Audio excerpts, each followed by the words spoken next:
In the days since police made this tragic discovery, the Delphi community has been coming to terms, I should say, with a painful reality. Eyewitness News reporter David McAnally went back to the scene of the crime today, where neighbors still don't understand how this could happen to two young girls. Dave? As police continue a very methodical investigation here, going down every road in the search for clues, some folks who live near the crime scene, they fear that their road will never be the same. The crime scene Thursday, a place property owner Ron Logan knows well, but never thought he would know for something so tragic. I can't really wrap my emotions around it yet. It's so mind-boggling. I haven't really caught up. It hasn't caught up with me yet. Up and down the hills, across that bank now circled with crime tape, his son grew up playing here. Never in your wildest dreams do you think that he comes down here to play, he won't come back home. He and his friends grieve for the victims, Liberty German and Abigail Williams, both 13. That's why we come back. He goes, I want to show you what it looks like. You couldn't carry someone up and down these hills. It's hard to walk by yourself. We've been able to identify almost everybody else that's been on that trail, and this gentleman has not been identified, and we want to know what he saw, what he might have seen on the trail. Did he see somebody else that maybe some of the others didn't see? The Sheriff's Department says the trail photos of a man released Wednesday have brought in about 200 tips, and they're checking every one of them, they say. Police want to talk to the man because he was on the trail about the same time as the victims. I think they feel confident that we're going to get this guy or guys that were involved in this, and I think they're feeling confident that it's going to happen sooner than later. Back at the crime scene, hoping for answers. This place is never going to be the same. It'll never be the same, will it? I mean, everybody will be. They'll be very vigilant now from here on out when they come down here.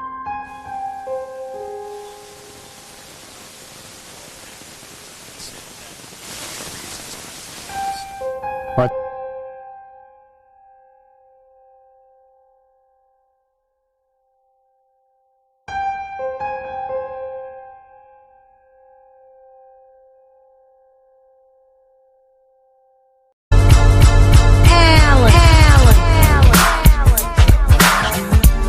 Hello, everyone.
Happy birthday, Anarchist. Happy birthday. Happy birthday, sir.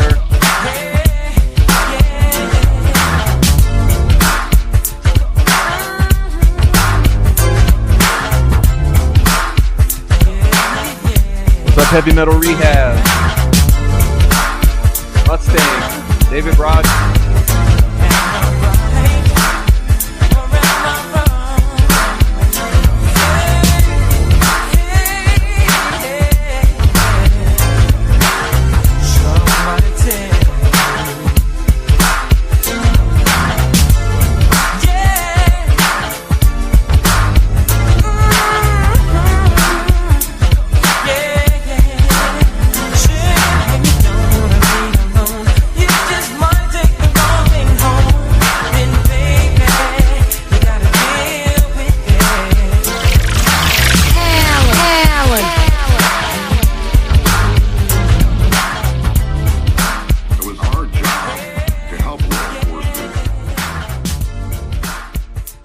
Okay, guys. Okay, I think our song is over, so I guess that means we're here.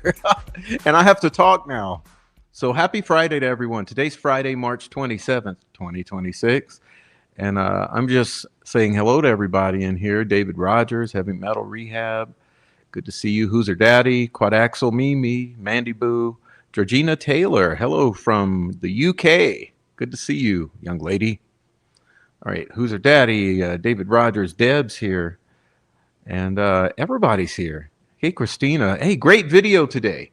Okay, Christina released a video today. For those of you who've missed it, go check out Christina's video. It's posted on my community page. Glad to see everyone here. Emily121, Christopher, David Rogers, Mustang, Violets and Grace. Thank you for joining. She says, I joined the group today. Hey, everybody, go and join my Facebook page. I don't know if Deb would throw it up, but I made a Facebook page. It's called The Prof Podcast over at Facebook. Go join the Prof Podcast group at Facebook, and hopefully you'll enjoy it over there. We're trying to get people to go have a place to discuss, okay? Author Claremont, welcome to you. All right. Zullery 02, happy to see you here. Okay. All right. All right, guys. So, hey, Nicole Watts here. Good to see you. All right. Carol's here. Good to see you. All right. So, tonight's show is called Delphi Breaking News, the state's insane appeal response. And this will be sort of a part two. Now, you know that on Wednesday, just a couple days ago, we covered the initial reaction to this state's filing. And I got to say, today it's going to be even a little more in depth because there's been some crazy stuff happen, right? Some crazy stuff. For instance, I don't know if you guys saw my community page, but it was an absolutely bewildering series of events regarding Todd Rokita and Stacey Diener. Now, those of you who know the case, you know that Todd Rokita is Attorney General of Indiana. He had an obscene response that I'm going to read to you shortly. And as a matter of fact, I think I'll put them up on the screen. So give me a moment here. Let's see. I want to show you Rokita's response. It's just absolutely unbelievable. Okay. This is how your elected officials are now going to spin this, for political gain. Let's be honest here. They're trying to spin this. It's a double-edged sword here, I guess. They're trying to double down on the state's insane theory, okay, while at the same time using it for political gain. Okay, so you see this post from Attorney General Todd Rokita on Facebook. It says, today our appeals team filed a brief firmly defending Richard Allen's convictions for the brutal murders of two young Hoosier girls.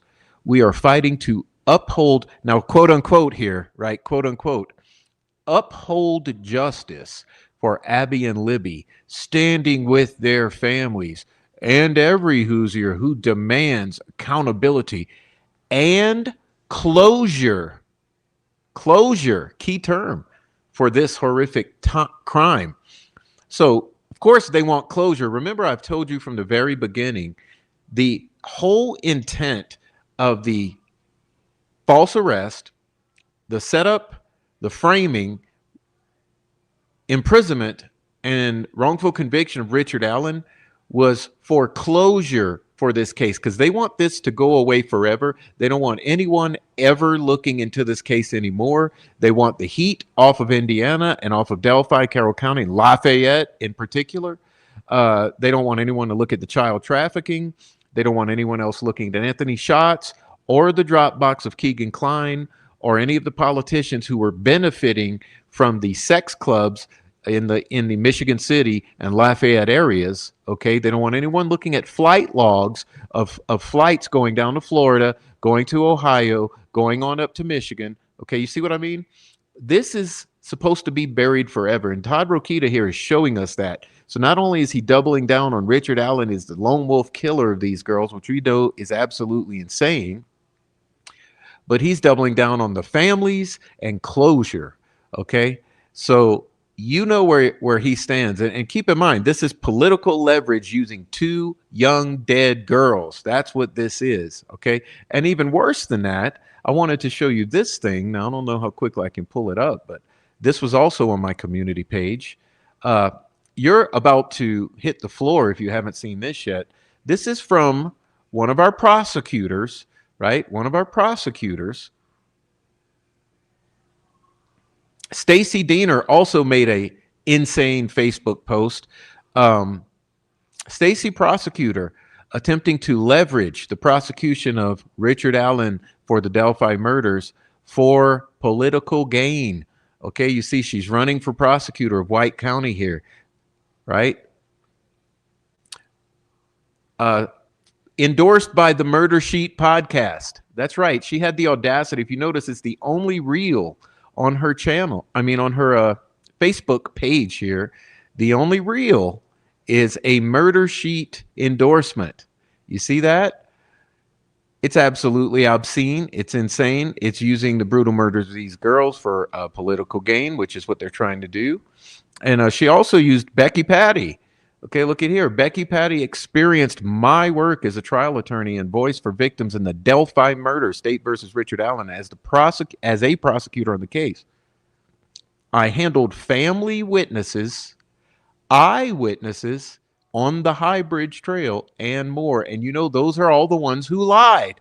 So basically, Stacy Diener is telling you she took care of all the witnesses' lies, made sure they all lined up, okay, to secure a conviction on Richard Allen in this kangaroo court or I don't know, circus of a trial that we witnessed. And she's sharing Becky Patty's endorsement of her. So we got Becky Patty and the Murder Sheet endorsing the hell out of Stacy Diener, who's running for prosecutor of White County and needs your vote, and therefore is using the Delphi murders for your vote and the conviction of Richard Allen. So absolutely obscene. It's worse than I ever expected out of these politicians in Indiana. And there you go. So that's on the community page. There's more accompanying that. If you want to go see it, check out my community page. But that's that. Okay. Not really the purpose of today's show, but we do have a purpose for today's show, which is looking a little closer at this insane response to the appeal of Richard Allen by the state of Indiana. Of course, Todd Rokita signed off on this, but we all know it was Nick McClellan in cahoots with the appellate attorneys. Okay, so it's insane.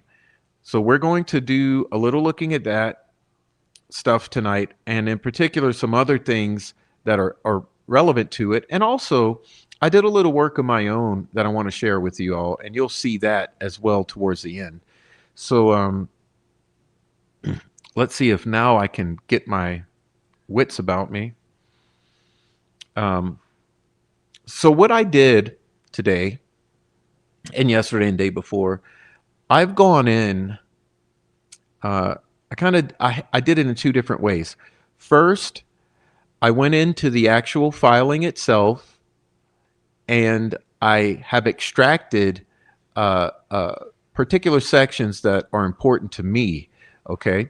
And I'm going to reveal those, and then we're going to compare those to the to Richard Allen's attorney's filing, and we're going to do an A/B comparison, and then we're going to look at some of the evidence here. So as you see, what I've tried to do here is I've tried to leave the page numbers attached to the bottom of the page for the most part in these slides, so that you know the specific page to go to see this for yourself. So what we're going to do is a little back and forth, and just give me a moment, please. I have to cough.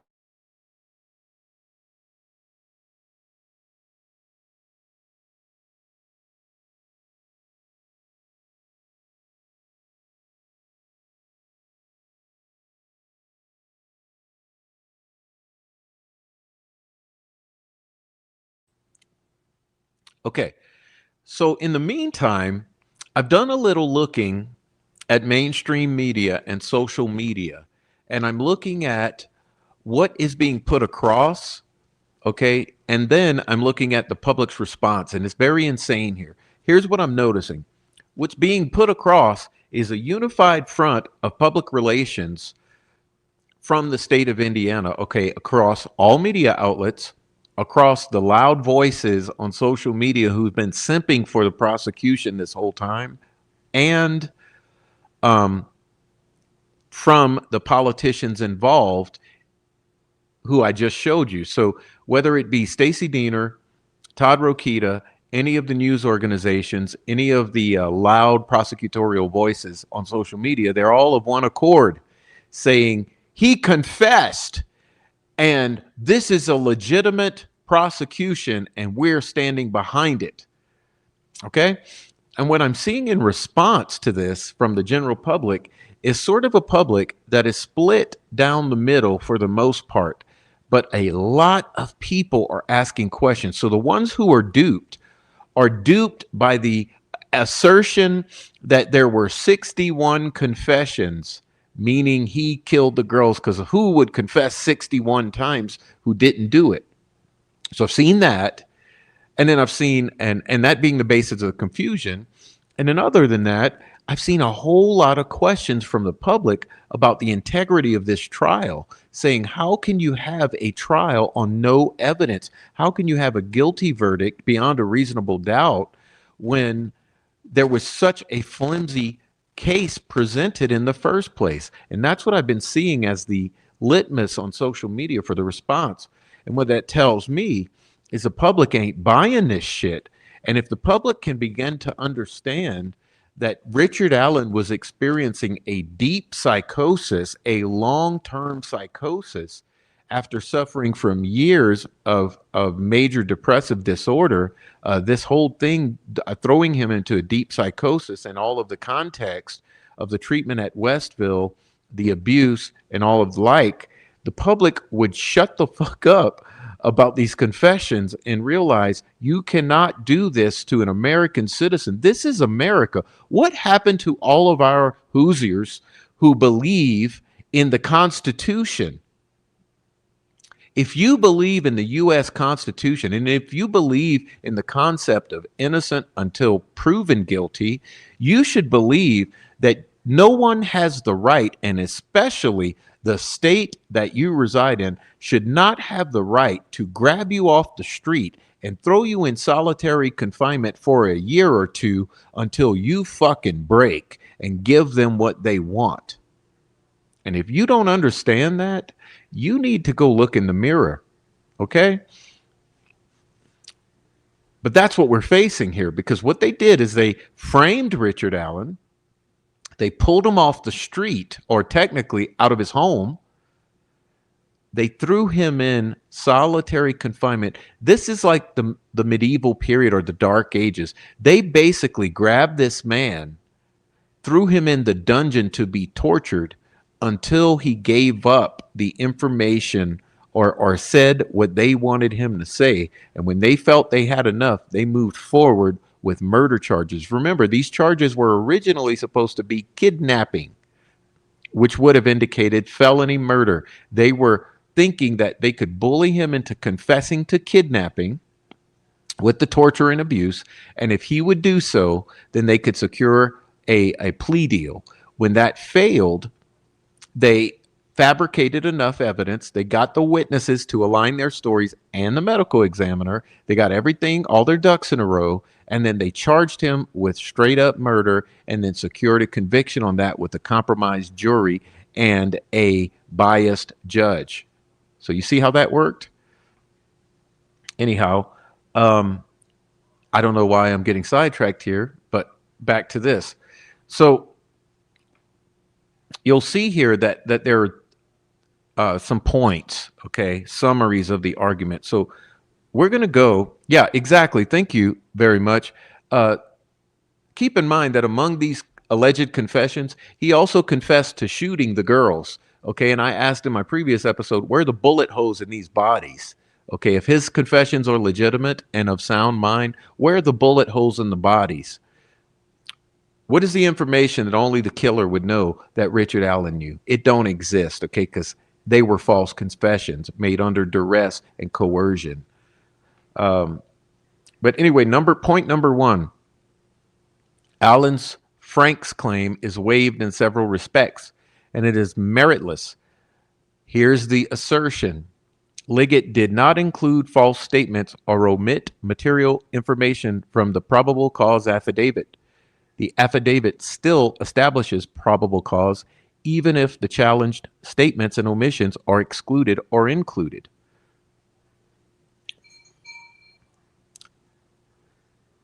And here is the perspective from the advocates for Richard Allen, saying, we want to challenge whether the search of Allen's home was unconstitutional and the resulting evidence inadmissible because law enforcement, that means Tony Liggett, who authored this PCA, omitted or altered key facts in the warrant application. And that's the key term, in my opinion. Key facts. Okay, were key facts omitted and altered. Okay? The state says no.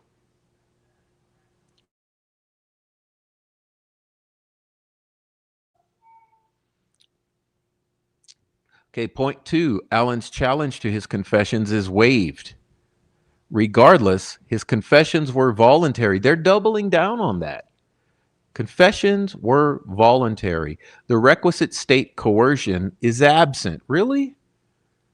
And the conditions of his confinement did not rise to the level necessary to constitute coercion. And we're going to dive deeper into this point here.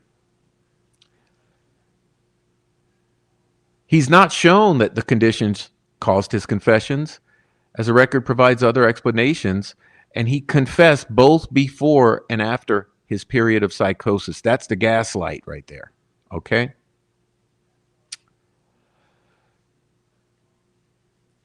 The advocates for Richard Allen argue that Allen's statements, while gravely disabled during his unprecedented pretrial solitary confinement, were involuntary. Okay, key term there being his pretrial solitary confinement, which was 13 months, was unprecedented.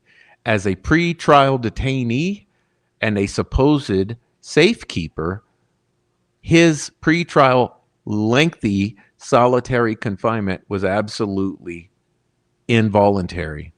And they were the product of unconstitutional detention, therefore inadmissible.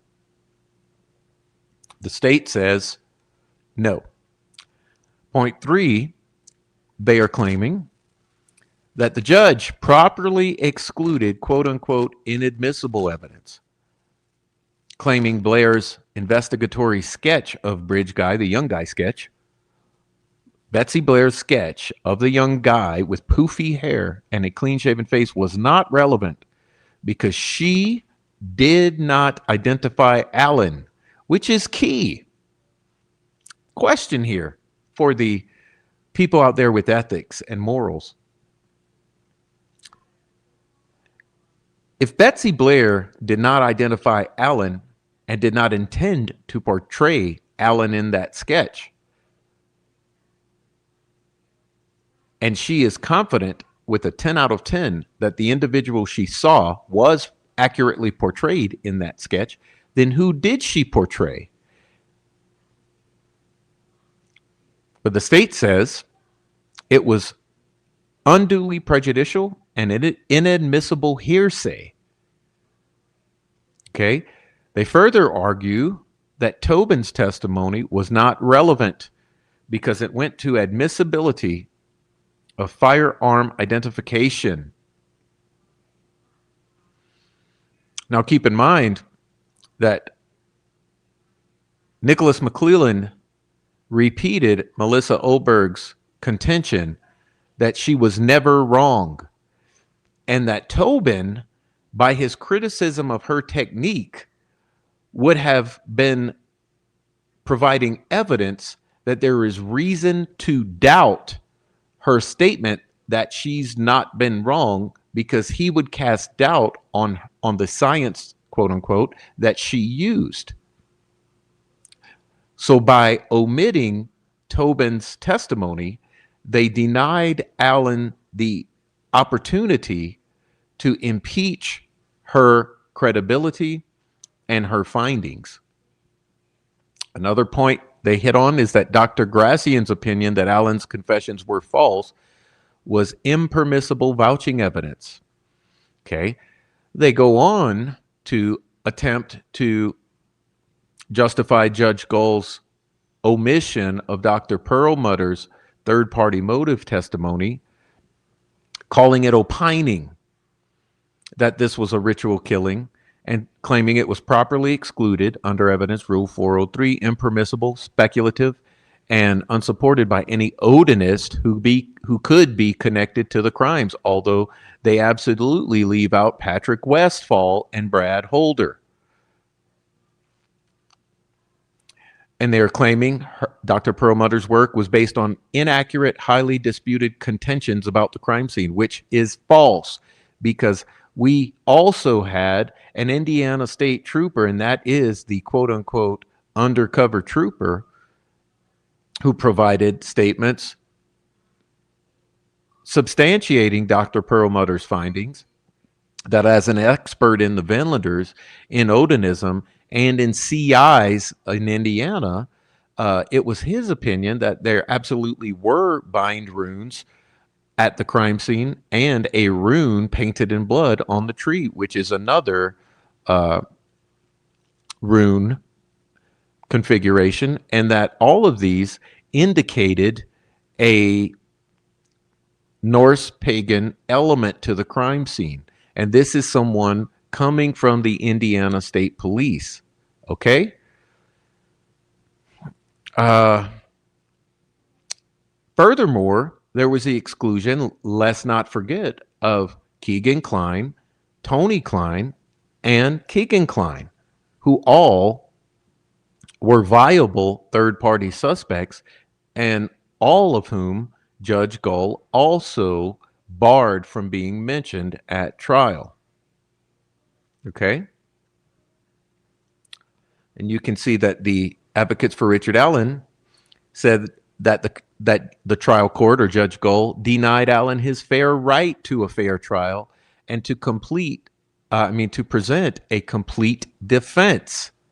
Denied him the ability to complete a defense. Or I would phrase it this way. The state used the crime scene to paint an inculpatory picture of Richard Allen and denied him the right to present the presentation of the crime scene as exculpatory, using these Norse pagan signatures, which also include, by the way, as I've mentioned before, the witchy poo aspect, which was the tarot configuration or disposition of the bodies. Okay. They also wanted to explain the scene and impeach the investigation. Now, the state says any error in exclusion of this evidence was harmless, beyond a reasonable doubt, based on eyewitness testimony. And we know that all of these eyewitnesses conflicted with each other. Their stories changed over the years, and that their stories appeared coordinated, which I would suspect was by coaching. Okay. And furthermore, there were witnesses who we have knowledge of who were excluded. And by that, I mean Daniel Pearson and Shelby Duncan in particular.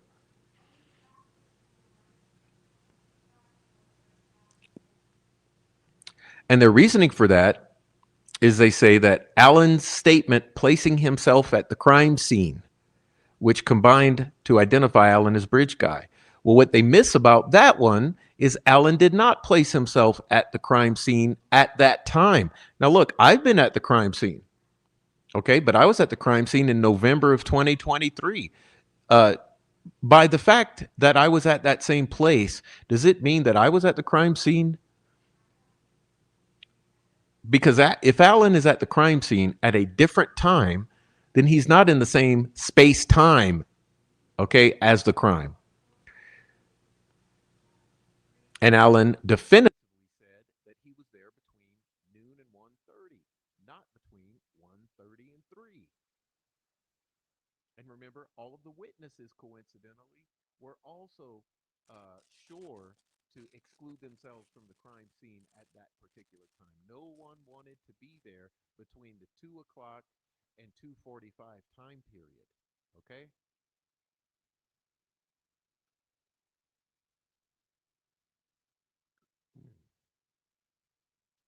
They're also then again including the product of this fruit of the poisonous tree, and that's the 40 caliber cartridge through his gun. Remember, his gun would not have been a component of this case if the probable cause affidavit was not filled with misrepresentations of witness statements, alterations of key facts, and omissions of key facts. They tag onto this the numerous confessions, omitting his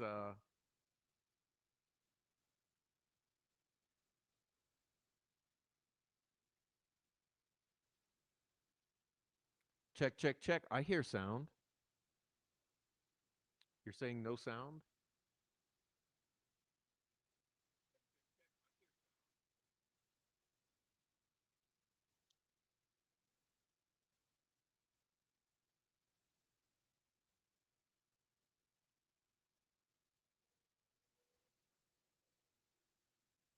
Give me a moment. I don't know what happened here.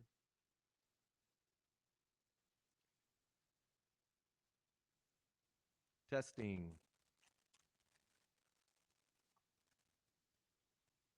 Check.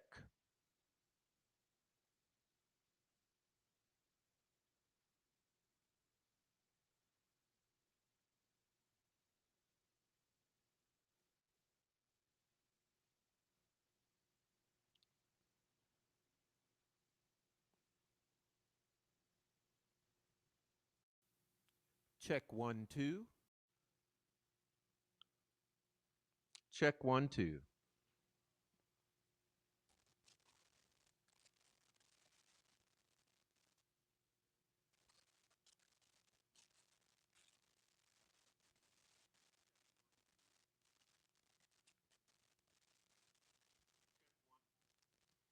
All right. Sorry about that, but just let me know in the chat if it goes away again. Sorry about that. And then they move on to the Google search. Google search, okay?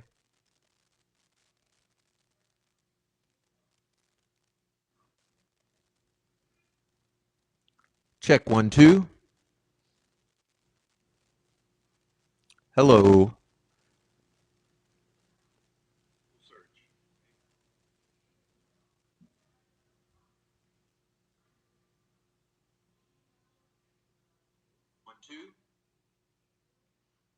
Yeah, it looks like we're having audio problems.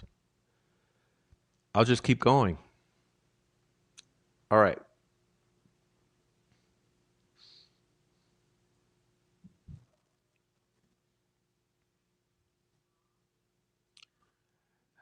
And point 4, they go into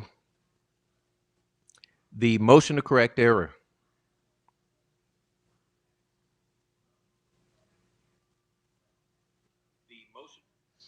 Claiming that the motion to correct error was properly not denied because Allen did not show the state offered demonstrably false testimony because he did not verify the date and timestamp and establish foundation for the FBI ping evidence. The evidence would have not impeached Allen's confession to seeing the van. Yes, but see, that's a gaslight because it would have debunked the possibility that he saw the van. Now, let me see if I can do this. Let's see.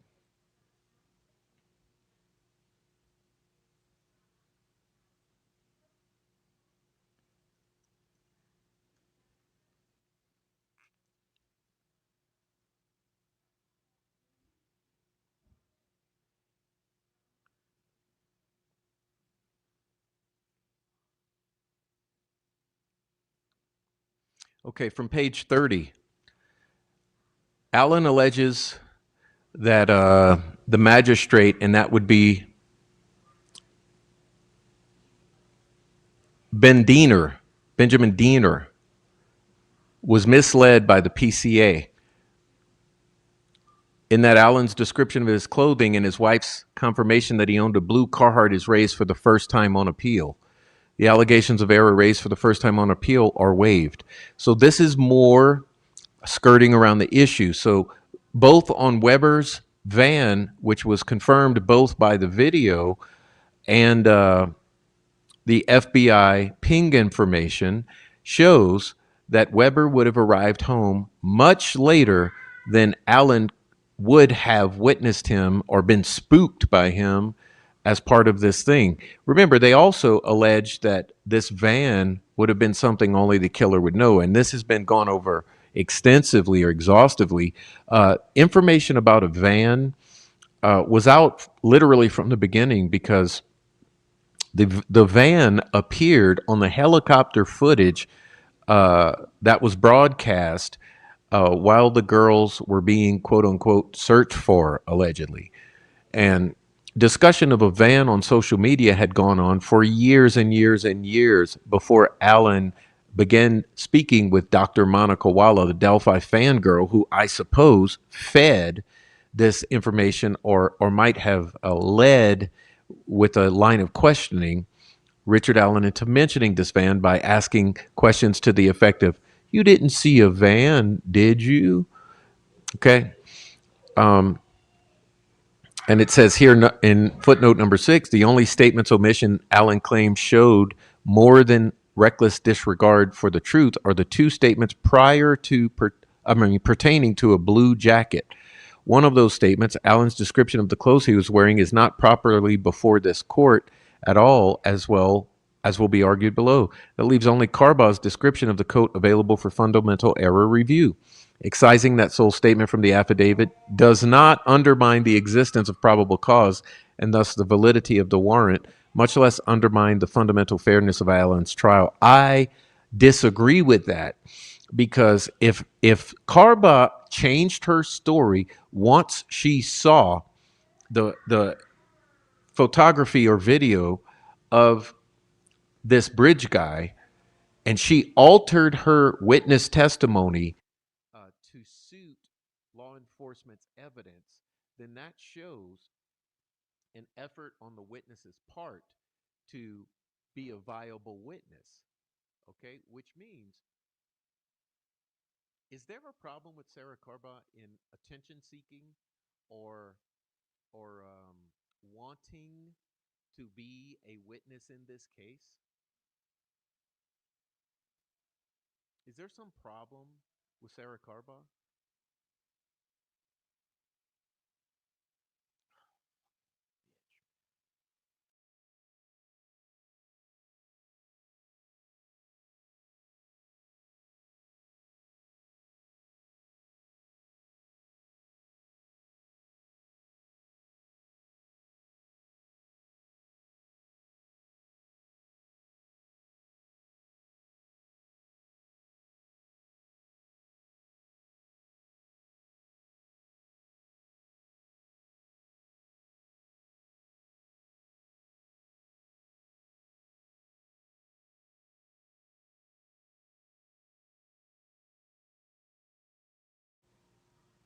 Okay, testing again.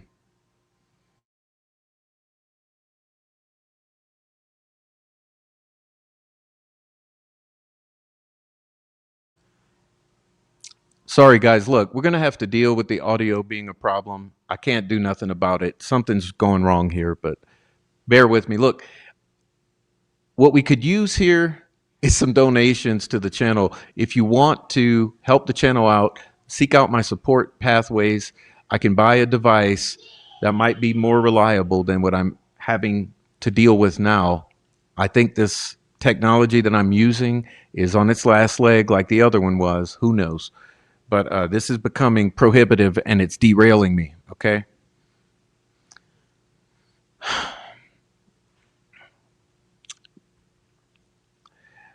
Now, here's where it gets into the really difficult parts, which is angering to most. Because now what's happening here is, as they move into this, they are starting to try to disintegrate the concerns that are expressed by Richard Allen's appellate attorneys. For instance, this is called minimizing, in my opinion. They are now attempting to minimize here on page 33, saying that search warrants are presumptively valid, okay? And in assessing whether an affidavit established probable cause, quote, doubtful cases should be resolved in favor of upholding the warrant. Okay, saying that you should believe the probable cause affidavit whether there were problems with it or not. You know, this is an attempt at minimizing the significance of the problems with this PCA. Thank you, Christopher 88A. Thank you very much. Search warrants are presumptively valid.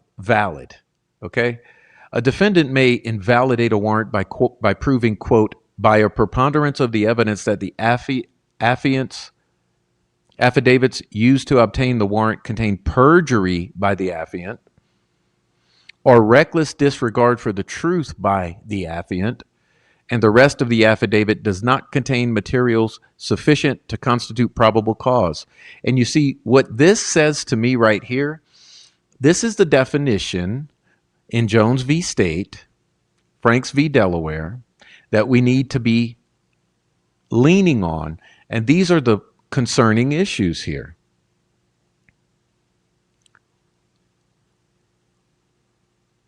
Okay.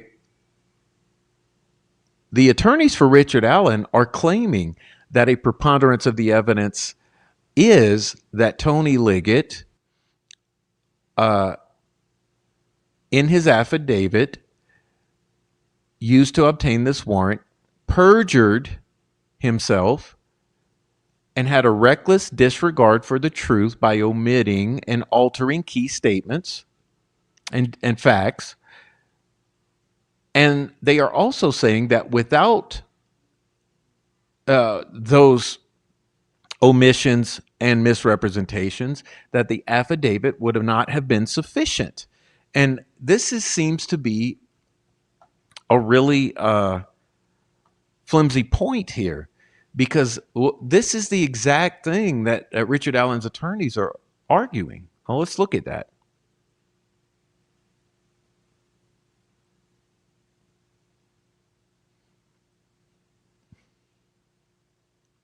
Thank you, Silenced and Deb.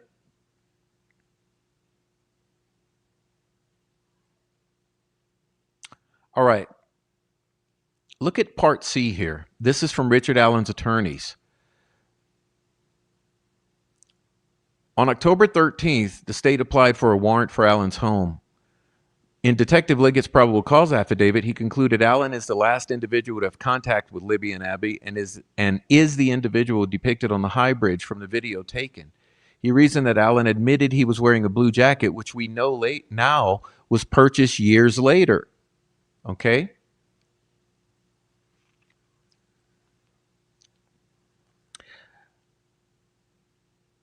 Detective Liggett implied that Blair and the young female witnesses saw the same man because they similarly described his jacket.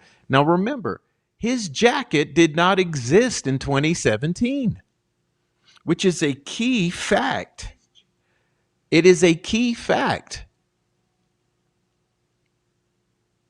Here's what Detective Liggett omitted. He did not tell the judge about the difference between Betsy Blair's description of the man and Allen's appearance. Betsy Blair described the man as age 20, and rated her sketch as a 10 out of 10.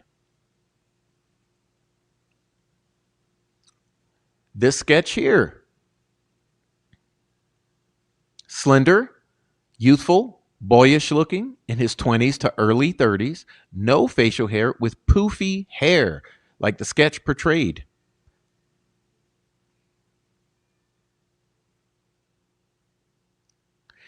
Detective Liggett also omitted the fact that Betsy Blair's description of the vehicle she witnessed did not match Allen's Ford Focus. She described this car as resembling a 1965 Ford Mercury Comet with sharper angles.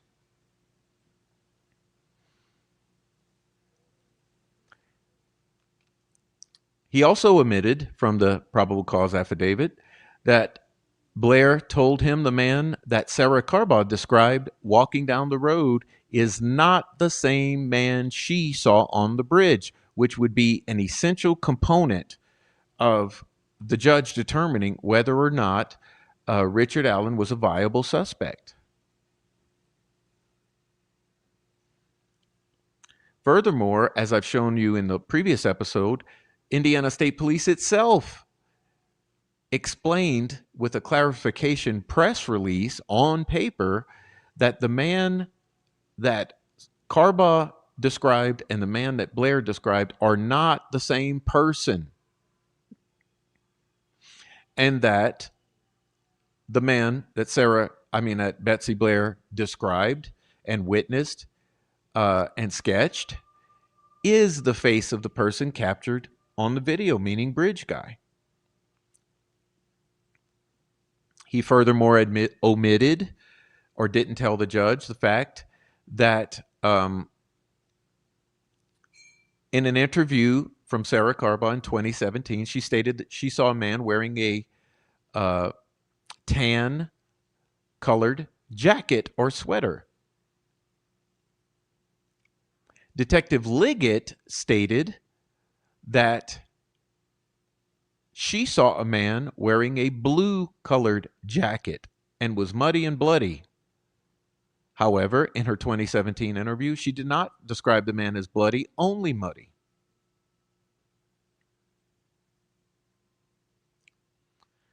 Detective Liggett falsely stated that Allen said he was wearing a black or blue Carhartt with a hood and head covering. However, Allen told investigators he didn't know what he was wearing. It could have been anything from a Carhartt to a sweatshirt.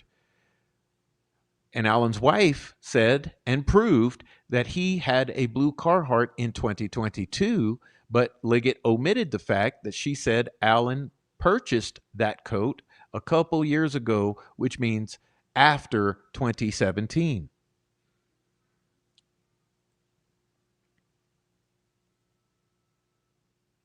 And the state says, mistakes and inaccuracies of facts stated in a warrant affidavit will not vitiate the reliability of the affidavit so long as such mistakes were innocently made.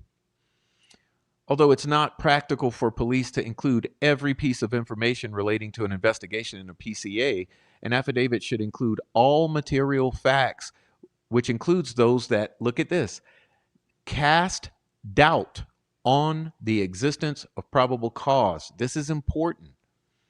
Okay? Again, this is Ware v. State, quoting Query v. State. Okay? Which quotes, therefore a defendant may also challenge a warrant by claiming the affidavit omitted material information, a reverse Frank's claim. Okay? So an affidavit should include all material facts, even those that show or cast doubt on the existence of that probable cause. And the state now has to explain this away. So they say the police omitted facts with the intent to make, that the defendant must show that the police omitted facts with intent to make or in reckless disregard of whether they thereby made the affidavit misleading, and the inclusion of the omitted information renders the affidavit insufficient to establish probable cause. Okay, that's what's necessary to invalidate a warrant. So basically what they're doing here is admitting the profundity of these omissions. Okay, that the omitted facts made in reckless disregard of the truth made the affidavit misleading, and the omitted information renders the affidavit insufficient to establish probable cause. And like I said, that all material facts, including those that cast doubt on probable cause, should have been included. Okay, this is important. Now, a way they're going to try to explain this away is that the affidavit did not contain false statements. Liggett's representation that Sarah Carba reported seeing a muddy and bloody man who wearing a blue-colored jacket and blue jeans was not false, much less one made knowingly, intentionally, or with reckless disregard for the truth. Okay?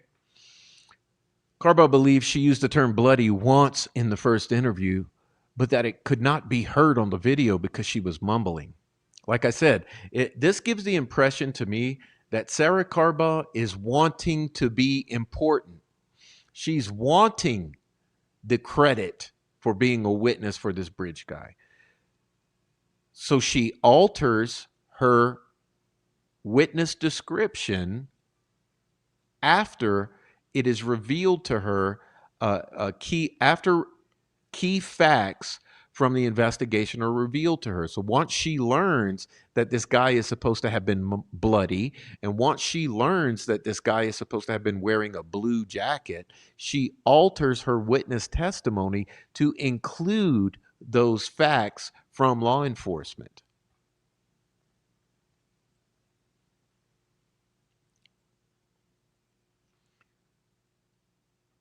She also told police that the man in the bridge guy photo was the same man she saw on the road after her first interview. You see? And then they continue in an attempt to justify Liggett, saying he may not have even remembered that 5 years earlier, Sarah Carball once described the coat as tan, or that she had not said bloody in the first interview, given her overall certainty that she saw Bridge Guy and he was bloody. So you see what I'm saying here? Not only did she change her witness statements after she got or obtained knowledge of the investigation, but now they're trying to explain away these omissions by Liggett as merely not remembering because it was a whole 5 years earlier.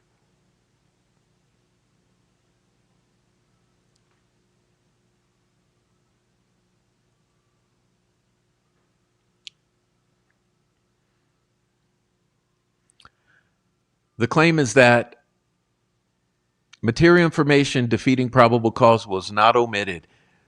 Allen claims that the affidavit omitted material information by failing to include details of Blair's description of the car she saw at the old CPS building that were inconsistent with Allen's Ford Focus, and details of Blair's description of the man she saw on the bridge that were inconsistent. Allen did not show these omissions were designed to mislead or made with reckless disregard about whether they would mislead, nor did he show the inclusion of this information would have defeated probable cause. The requisite intent to mislead cannot be established merely by showing the fact of omission itself.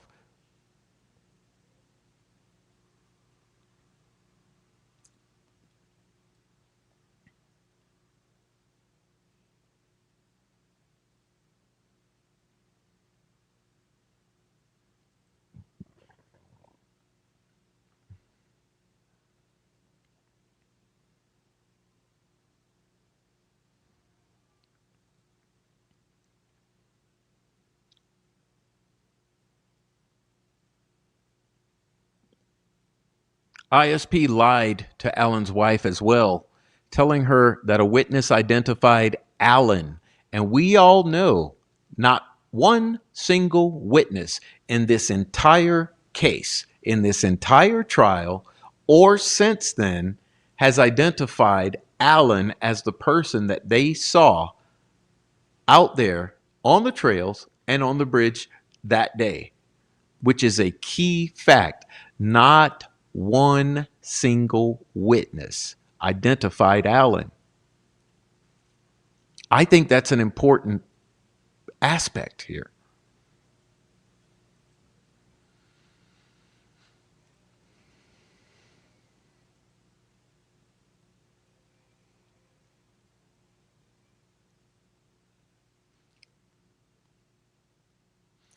Furthermore, the attorneys for the state of Indiana now admit that their descriptions, we're talking about the witnesses, their descriptions, after all, were not consistent with each other, right?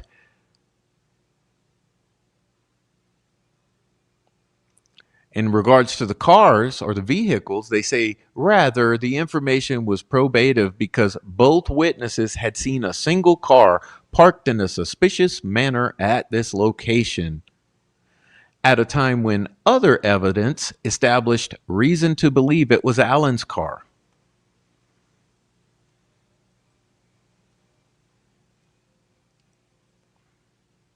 However, the probable cause to believe Allen was Bridge Guy did not depend on the accuracy of Brett Blair's description of the man or the car to the extent to which those depictions or descriptions matched Allen.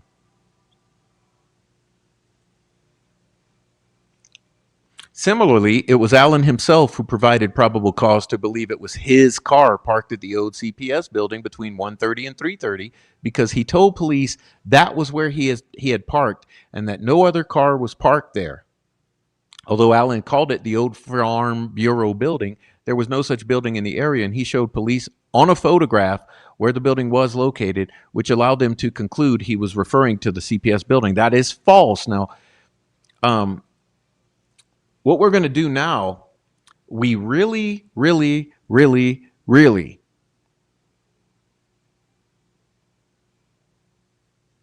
need to examine this whole concept about Allen and where he parked, because I'm telling you now, when this information was first leaked, and by that I mean the first interview of Allen, quote unquote, the interrogation, I knew immediately that there was a problem because the notion that Allen parked at, quote unquote, the old CPS building is completely, absolutely, and utterly false. And I'm going to prove that to you tonight, okay? Because I think this is something that everyone has glossed over. And it's funny because immediately when I became aware of this interview and I first watched it, I discovered something absolutely startling. And this basically disintegrates the entire concept of the state's timeline and state's theory in regard to where Allen parked. Okay. And I want us together tonight. I want to prove it to you because I think everyone's missed this. I forget about it from time to time because this is so much information we have to constantly sift through and sort out that it's easy to forget these little things. But today, I remembered as I was viewing this component of the state's filing, I said, wait. First of all, he didn't even park at that old CPS building, and no one gets that. And that's why none of the witness descriptions describe his car accurately at that location, because he was not parked at that location. And I want to know why the appellate attorneys never figured this out and why the defense attorneys, Baldwin and Razi and OJ, never figured this out. Because if I could figure it out, what the fuck else can't you figure out?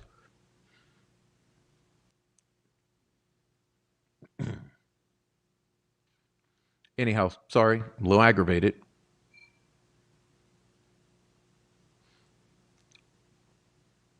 But I want to dip in to this, okay?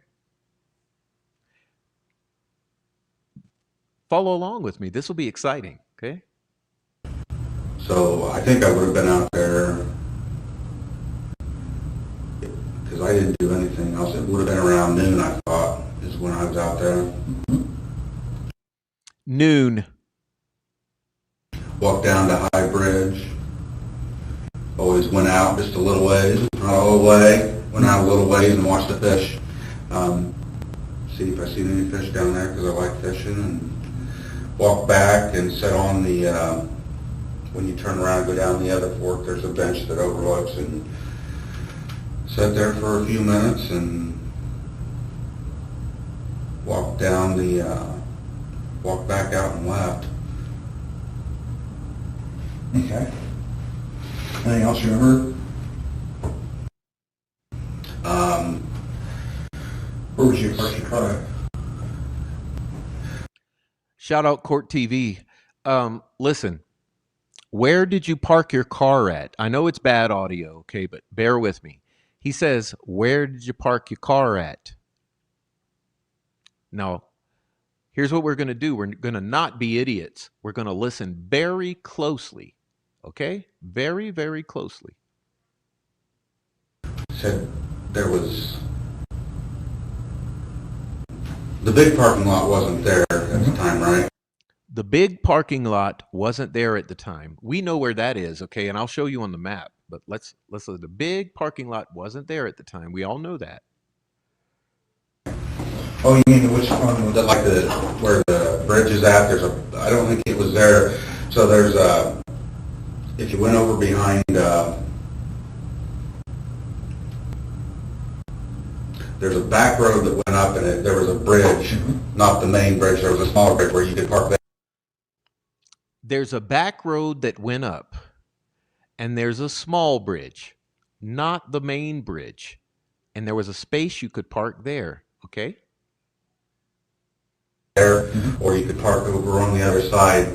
Or you can park over on the other side of the small bridge. And I remember I didn't park over there where it's a farmer's entrance or something. I didn't park over there. It's a farmer's entrance or something.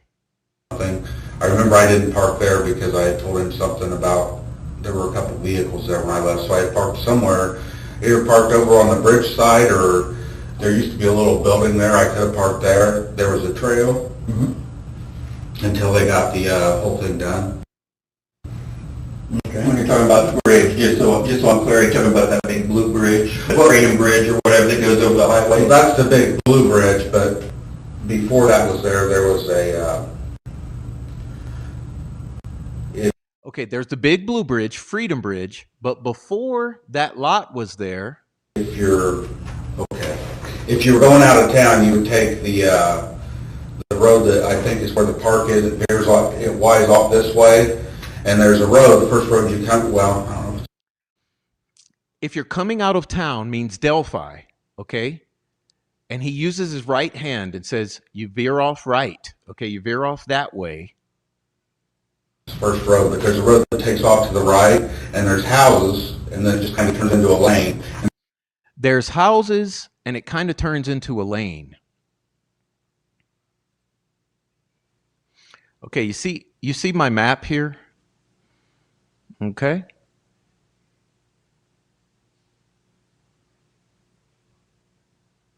Now, I'll do it this way. I'm going to teach, okay? Listen and learn. Okay, you see the map? Delphi, right? Delphi. I'm circling the mouse around Delphi.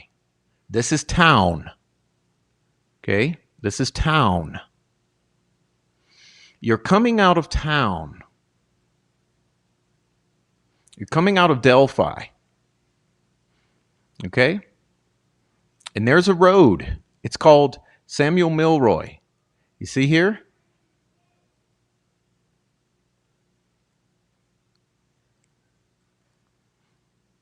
Coming out of town. You hear Samuel Milroy. You turn right. You veer. He said veer. He used the word veer right. This is Old Camden Road. You see, you veer right. Old Camden Road. You veer right. There's some houses, plural. There's some houses. Here are your houses. Here are your houses. This map is stamped April 2017. Old Camden Road. You're coming out of Delphi. You veer right onto Old Camden Road. There's some houses. Okay?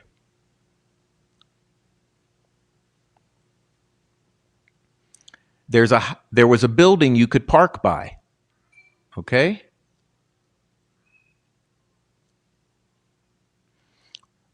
Or there's an area where it turns into a lane. Here's the lane.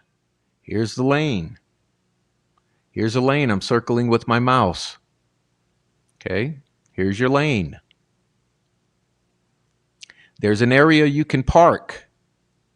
Here's the area you park. Here's the area you can park. Okay? You get up on the trail. Okay, are you seeing it? There's an area you park. You get up on the trail. You walk over the small bridge. You can't drive across it. You walk over this small bridge. Okay, small bridge.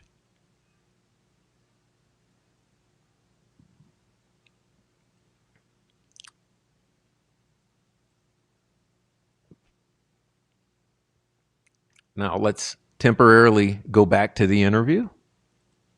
There was a small bridge up there before. I mean, I think it's still there if you were. Like the one, okay, so are you talking about the one-lane bridge kind of that goes It over would have the been. street? It wasn't used.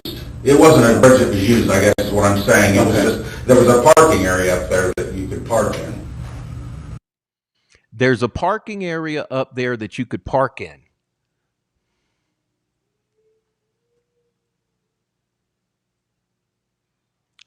Here it is. Here it is. You see, what he's describing is this bridge right here. Okay? This little one-lane bridge, you can walk across. You can't drive across. You park here. This is the other side of the bridge. And there's an area you can park here. See? That's what he's describing. And as I mentioned, he said, you're coming out of town. Okay, for the ones in the back who are slow. This is town. See? You're coming out of town. Out of town. You veer right. You pass some houses.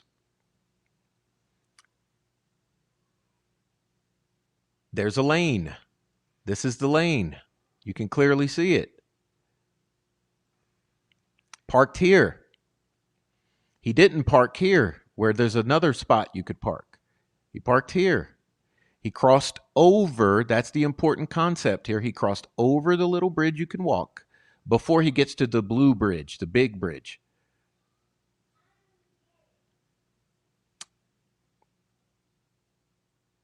Okay. And that's where that's where quite a few people would park before they, I mean, now there's a nice parking space, but before it was either you parked there or you parked over in the farmer's thing, and I mean, at one point they had it marked that they didn't want you parking there, and I know it wasn't over there, because I told them something about some cars that were there, so I would have been parked up on the bridge side of things, I guess is what I'm saying. I would have been parked up over the bridge side of things is what I'm saying.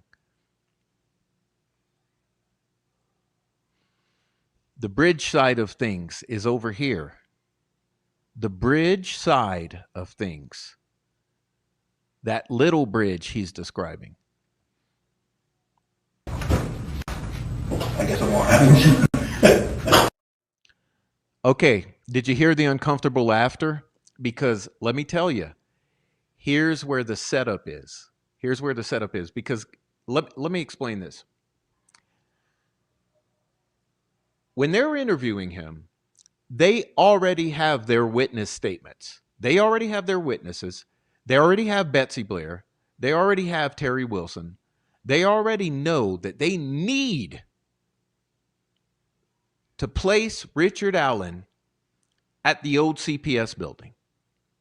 Okay, so in other words, these guys right here, that's Tony Liggett and Steve Mullen, they need Richard Allen to point on that map at the old CPS building, because that's where they need him to admit, to confess, to place himself. Even though he's already described to them what I just showed you, that he comes out of town, he veers right, He passes some houses. He's on a little lane. He goes up. He crosses over the bridge you can't drive over, the little bridge. He admits that he's parked on the other side of that little bridge. He has to cross over it. He bypasses a parking area. And then he hits the blue bridge. Now you fucking tell me, if he's parked at the CPS building, how does he need to cross those two fucking bridges? If he's parked at the CPS building, how does he need to cross both those bridges? So this is kind of an overview of the area. So obviously this is the Blue Bridge here over the Hoosier Heartland Highway. Okay. Yeah, and so can you mark on where you think you parked at? Good. This is the setup. Show me the Blue Bridge again. Blue Bridge, here's the Hoosier Heartland Highway. Now let me say this. You could tell by looking at this, he doesn't know what the fuck he's talking about. He's totally disoriented with this map. They're handing him the pen. Oh, here you go. You want to hang yourself? Here's the pen. Okay. Would you just please put an X on that map at the old CPS building? Even though you just told us the truth, put an X on the map at the old CPS building since you're confused. Here's Main Street. The road that comes out from downtown goes out onto Heartland. And here's the Andersons. I think that's going to be their fertilizer plant. And down there's the... So that's the Blue Bridge. I mean, it's right there. It would have been over in here somewhere probably. Well, that's one of the parking areas. Okay, look. He looks confused. He's saying, it would have been somewhere up in here probably. And then or it would have been... Or it would have been... There's an old building somewhere. There's an old building. This map was taken back when the building was still there. And this is the building that was on the bridge, the trail side of the bridge. Okay.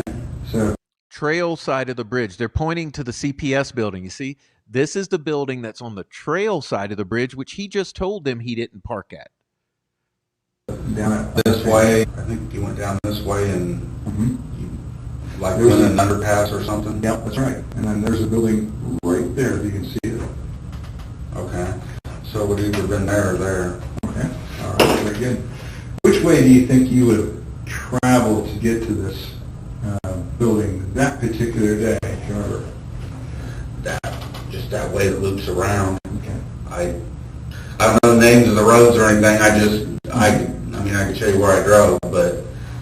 I can show you where I drove. Oh, question. Why didn't they put him in a car, drive him out there, and say, show us where you parked, Rick? Because they didn't want that.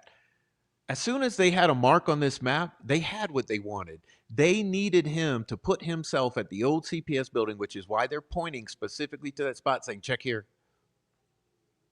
It just, on the way, the road that goes out, it's basically the same way that you get to this one, except, no, it's further up. And you go down and it like comes down and goes around somewhere and comes over on the other side. Okay, very good, okay. Was it ever an occasion where you might have gone to the park another way? Did you go out here very often, I should ask? Not, like I wouldn't say often. I mean, we go out, we may go once a month, we may go twice in 1 week. I mean, it was just kind of one of those where when we felt like walking the trail, we'd go. I mean, I would say we visited it regularly. During the summer months, we didn't really go out there much in the winter. We may have gone out a time or two, but... Right, okay. So was it ever something, was there ever a time that you guys took another path to get out there besides going around this way, or do you remember anything like that? I think there's a way if you go past where you park the farmer's entrance that I was telling you about. I think it's down... The farmer's entrance that I was telling you about. Okay, let's pause here. let's pause here. The farmer's entrance that I was telling you about. What do we have here? What do we have here? That's a farmer. That's a farmer. That's a farmer. That's a farm. Look at the rows. Okay, that's a farm, right? That's a farm. Oh, look at here. The farmer's entrance.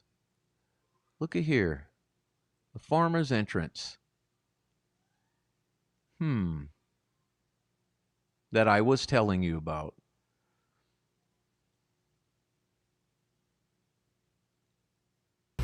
Here, there was an entrance across from a residence that's a farmhouse. Now see, now they divert him again. They're diverting him again. Does that make any sense? Okay, yeah. Okay. I mean, I know that there's a way that winds around, and you can eventually get back to 200 or whatever road it is. We're off of 200 North, I think it is. It comes out somewhere down there, but we only did that. I think we found that by accident one time. We thought we'd go that way and try to get back, and it was we eventually came out that way somewhere.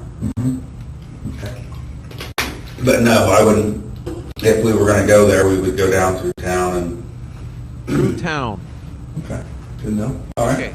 So let's talk. Let's stop there. He just said, okay, because look, I don't play stupid here. If we were gonna go there to the trails, we would go through town, okay? Through town, as I showed you, as I showed right here. If we're gonna go there, we go through town. Where's town? Where's town? Town is here. Town, we go through town. We go through town. Okay, we come this way. We veer right, Old Camden Road. We pass some houses. It turns into a lane, right? Cross over the little bridge that you can't drive across. Okay. Then get to the blue bridge.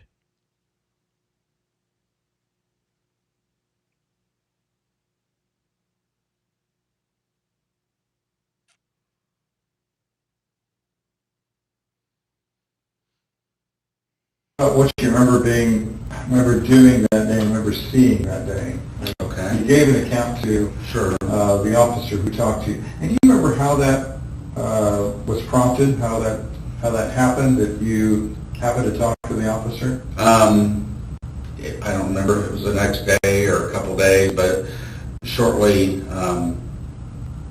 after they were asking for anybody that was there to come in. So I went down. I got home from work and my wife said, they want to talk, because I had obviously told her that I was there. And she said they want to talk to anybody that was down there. I had obviously told her that I was there. I told her that I was there, and she said, why don't you go talk to them? I may have any information on how much, but I obviously will go down. So we went down to the sheriff's station, and I don't remember who it was, came out and talked to me and said that he would get my name and information. And then I was driving downtown for something, and I know that, I remember he called me when I was in the car because I pulled over and talked to him. It was a DNR officer. And he asked me if I could come down and talk there, or if I want to meet somewhere. And I don't remember how or why. I think they were really busy, obviously, crowded probably. So I was heading down to, it was the Save-A-Lot parking lot down there, and I told him I would just meet him there if that was okay. So he came down, we talked. He looked at my phone, took my phone information, and I think he got some, we took the battery out and everything, and he got information off of us. So that's pretty much it. And I gave him the account. Forgive me. Anyone detecting any lies yet? For those people in the back, where's the lies? Detecting any lies yet? Well, yeah, I wanted to meet with this guy, and I met him in the lot, and I gave him the information, and then yeah, I told him I was there at noon, and then I gave him my phone, and we took the battery out, and he took the information off. I mean, it's been years, and I thought about it a lot. As time goes on,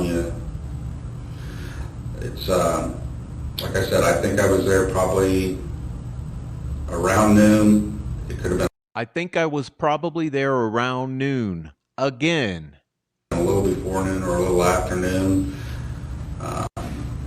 Walked down, back an hour, so probably 1:30, 1:45, depending on exactly what time it was that I got there that day. Anybody catch the body language there? Can you see what he's doing with the body language when he starts to try to assume or figure how long it would have taken him to park there, walk out, walk back? He says approximately an hour, and then he tries to start figuring. And did you notice he looks up? You know how when people start to think, when people are thinking, people say, you know, I don't know. It was like they look up. It's just a body language thing. You know, you try to recall, and it's just a human habit. You start looking, you know, you're trying to recall something. I just saw that.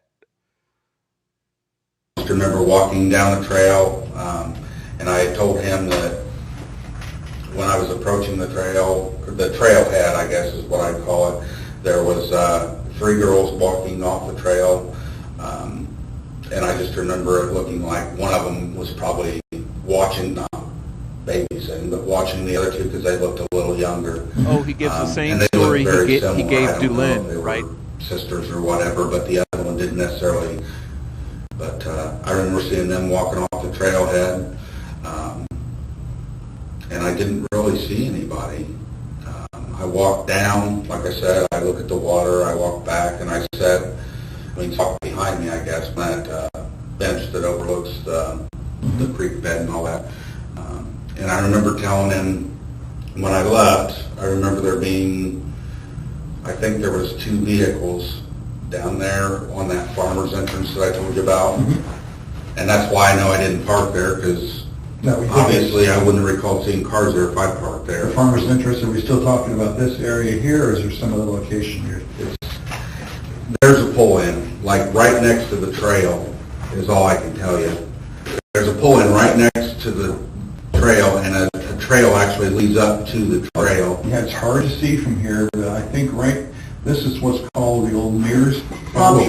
There was a farmhouse across from it is all I knew. Right. And it was like I guess it looked like where you take farm equipment in and out or something, but okay. I know at one point they flagged it that it said no parking, so we didn't park there for a period of time. But did you ever park there before when you went? Yeah. A lot of times you did? Okay. I mean, we used to when it wasn't marked. Mm-hmm. We did a cleanup down there one time I brought a bunch of Walmart people, kind of a community engagement thing, and we did a cleanup down there. It's the year that they tore down. We tore down that, if you go down, not the High Bridge way, but that one where I sit on the bench. Yeah. That I was telling you about. If you go down a hill, there used to be a little shed, a little shack down there, and they tore that. Did you just, okay, look, I know I'm getting sidetracked. We're going to take a little detour here. Did you just hear him say down the hill? Did you just hear him say down the hill? Because I know I heard him say down the hill, and I know his voice sounds nothing like that other fucking voice. His voice is nasally as fuck. Yeah, I think I went down the hill. Did you hear that? He just said down the hill, and it's obviously not the same voice that we hear on this recording. Actually, let me back that up. Everyone listen for down the hill. Kind of a community engagement thing, and we did a cleanup down there. It's the year that they tore down. We tore down that, if you go down, not the High Bridge way, but that one where I sit on the bench. Yeah. That I was telling you about. If you go down a hill, there used to be a little shed, If you go down the hill, shack down there, and they tore that, and we were there that day that we tore that down. Okay. Yeah. Now, you guys guys did that with Walmart. Was that a local Walmart you worked at? Lafayette. Lafayette, Yeah. okay. One on Commerce or the one on Commerce. Okay, all right. So you guys came up and did that. Do you know when that was? Oh, Lord, no. Well, It was before or after this? 2006. Oh, it would have been, Way before. I wasn't even with, it was what, 17? Yep. When the girls were out there. 13, 17. I wasn't even with Walmart at the time. I would have already been with CVS, yeah. Okay. So sometime in the... Yeah, it would have been way before. I Okay. mean, I went to CVS in, what did I say, 13, so it would have had to been before 13. Okay.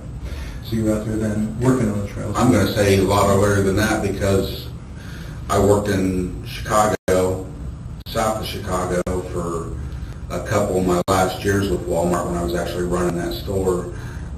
So probably around 9, 10 maybe. Okay. All right, somewhere around there. So you were working out there in trails. Had you been familiar with the trails before then? Was there a time that you had been out trails before that? We had walked, after we moved to Delphi, I mean, we started experimenting. I mean, there were trails that we didn't know were there, but, you know, you'd hear about one and you'd go, and I'm sure by that point, well, obviously I know by that point I knew about them because that's how I don't know how I got associated with the Dan something or other that runs the Erie, I think it was Dan, run like the Erie Canal thing, and McCain. Yeah, okay. I don't remember how I became acquainted with him, but I asked him, because at Walmart, you know, as a leader, they always want you to be involved in the community, and I mean, it's a good thing, Sure. but you can also give money to, like, so, because we brought so many people out for that. Did he just mention Dan McCain? Holy shit. Oh my God. Hold on here. Cover your ears here. Oh my God! Bruh.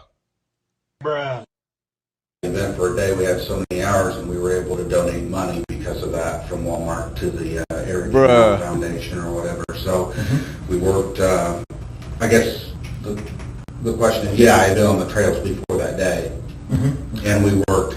We also worked out at the Carrollton Bridge that day. There's a tow path or something. We cleaned up some stuff along there too. Oh, okay. Yep, makes sense. All right, well, that's good. So yeah, I sat there for a few minutes.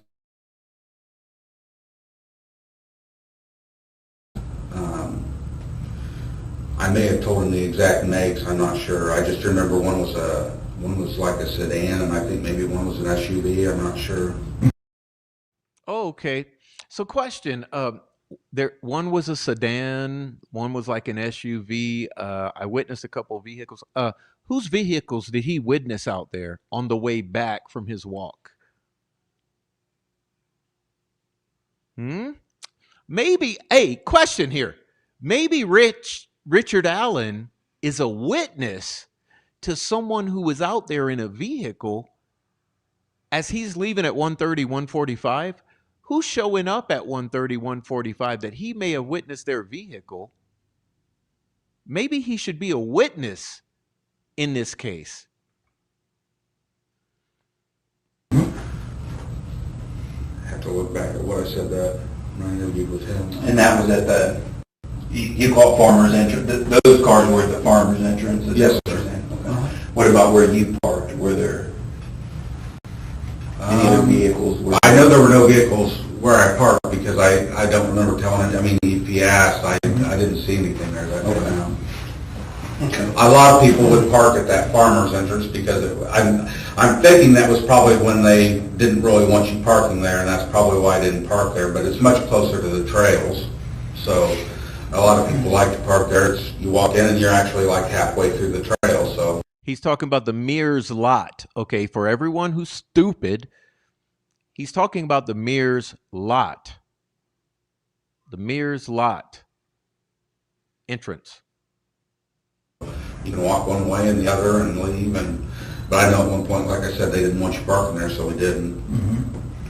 So we didn't. So back then, if you told, he said his report said old Farm Bureau building. So would that be? I never really knew what that building was. I just remember telling him there was a building there. And if that's where I told him I parked, and that's probably where I parked. Because we, like I said, we would either park. Obviously, the farmer's entrance was always the most convenient, but there was a bridge, a small bridge before the blue bridge. I probably don't know if I got this right. This is Andrew. Again, okay, let's refocus, everyone. I love you guys, but we're going to touch upon, see, right now we're at the 31-minute mark, okay? So it was over at the 17-minute mark when he first mentions the small bridge where he parked, which is that little bridge. Now he's mentioning again, there's that little bridge where I parked. So let's refocus again. I'm going to back it up 10 seconds or whatever so we can like recenter. Okay, let's see. Let's go here. We would either park. Obviously, the farmer's entrance was always the most convenient, but that means Demir's lot was always the most convenient. There was a bridge, a small bridge before. There was a small bridge. Before the blue bridge. Before the blue bridge. I probably don't know if I got this right. This is Anderson's. I don't know if I got this right. Yes. So there was a little tiny, it used to be like a one-way bridge. It wasn't even a road anymore. Like, you could either go towards the blue bridge or you drive under it too. Yeah, I think you ride. Now I follow. It wasn't, that parking lot wasn't there on the other side, so you didn't, but yeah. That parking lot wasn't there on the other side. Okay, we're going to look at that. Yeah, you would, you went, like I said, you take this road that forks off. You take this road that forks off. Coming out of Delphi. Coming out of Delphi. Somewhere, and then you take a right, and then you take a right. It's just a little road, and there's some people that live along it. There's a little road, some people that live along there. But then at the end of the road, it goes up to this, like I said, there's like a parking area where people use.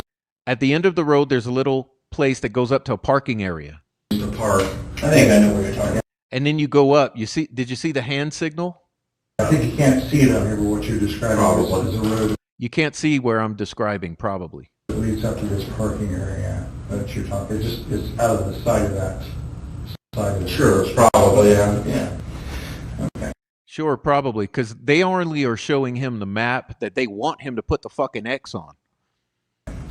So, how far out to the bridge did you go that day?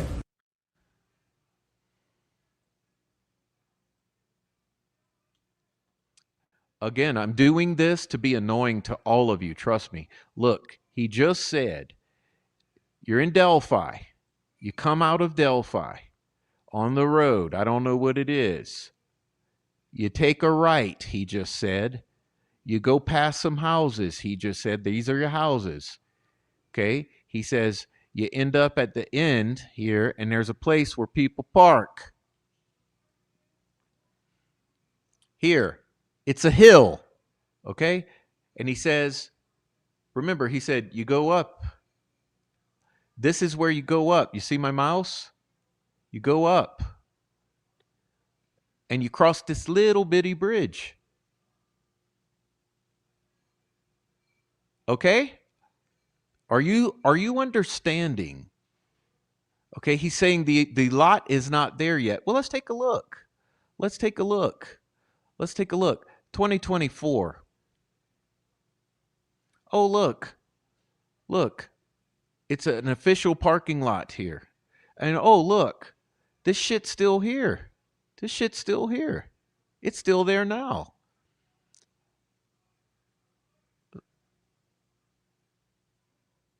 $2014.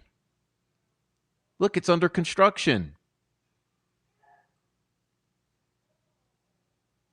Look, it's under construction, 2014.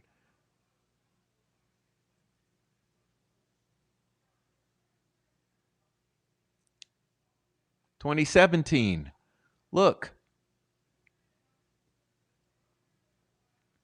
This totally debunks the state's theory and timeline. Do we understand this? Totally erases it. Totally. When you were out there, do you remember? How far what? How far out onto the high bridge? I have no idea how many feet it is. there's the way I always know is there's one of those platform things that stick off the side, and I usually, years past, like 9, 10, let's see, 6, 7, between 6 and 10 probably. I've actually been across the high bridge back when it was in a little bit better shape, but somewhere in there, 8, 9, 10, somewhere it started getting pretty rugged and stopped going across it. But for the most part, I didn't go past that one whatever the thing is that sticks out. I'd go out there and kind of look. Like I said, fisherman, I'd look and see if I see any fish or anything, and then I went back the other way. Yeah, I think those were back in the day. If a train was coming and you were out there, that you could possibly at least get out of the train's way. Exactly. I think I would still want to be on it when the train came. Exactly. Yes. Yeah.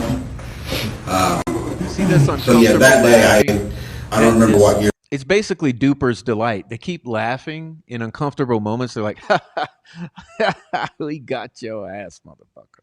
Year it was, but it was well before 16, 17. I don't know, just decay.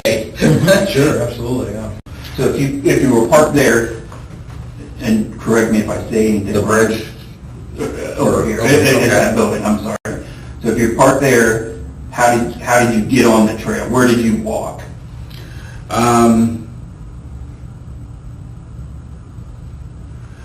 At one point you either walked down the road, but then at one point they had a trail there. Not a trail, I wouldn't even call it a trail. They had a gravel path that led to the new thing that they were doing. I call it the trailhead.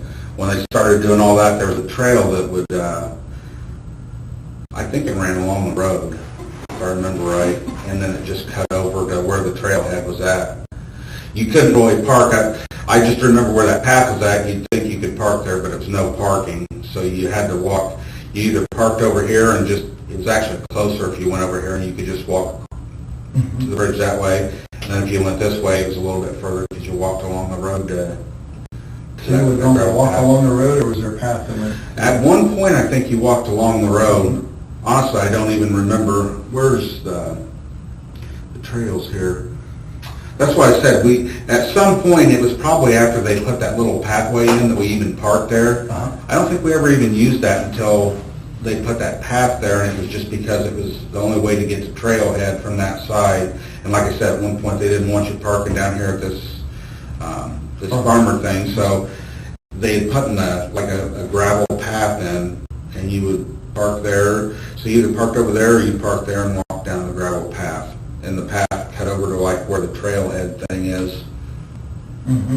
So I guess what I'm saying is I don't know that we ever parked at that little building, whatever it was, until they laid that gravel path to it. And I think we thought that was a new, I guess, designated parking area, and that's when we parked there once in a while. We'd still park over here once in a while. It just depended on which. And like I said, there was times when we parked there on and off whenever they didn't have it posted. They didn't want you parking there. And we probably did a time or two when they did have it posted, but we didn't make a habit of it. So that car that was in your garage,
would that have been what you drove out there that day? God.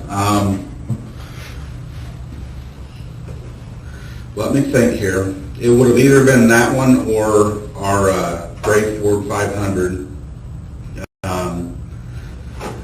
We kind of switch vehicles back and forth. It's kind of because I've oftentimes worked further away from home, and when I was working in Peru, the car's what do I say? It's a 16. So prior to that, I'd had a little red Ford Focus, and our trucks we get our truck at like 4 o'clock in the morning. So on truck day, I'd be driving over to Peru at like 3 o'clock in the morning.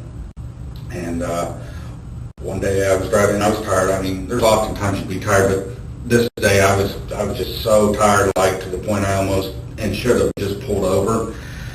But I made it over there, and I turned off, didn't take the highway all the way up. I took the turn off that takes you into the back way to Peru, and made it all the way in town, and literally I fell asleep. And I woke up when my airbag went off. I veered off the road and hit a SUV parked on the side of the road.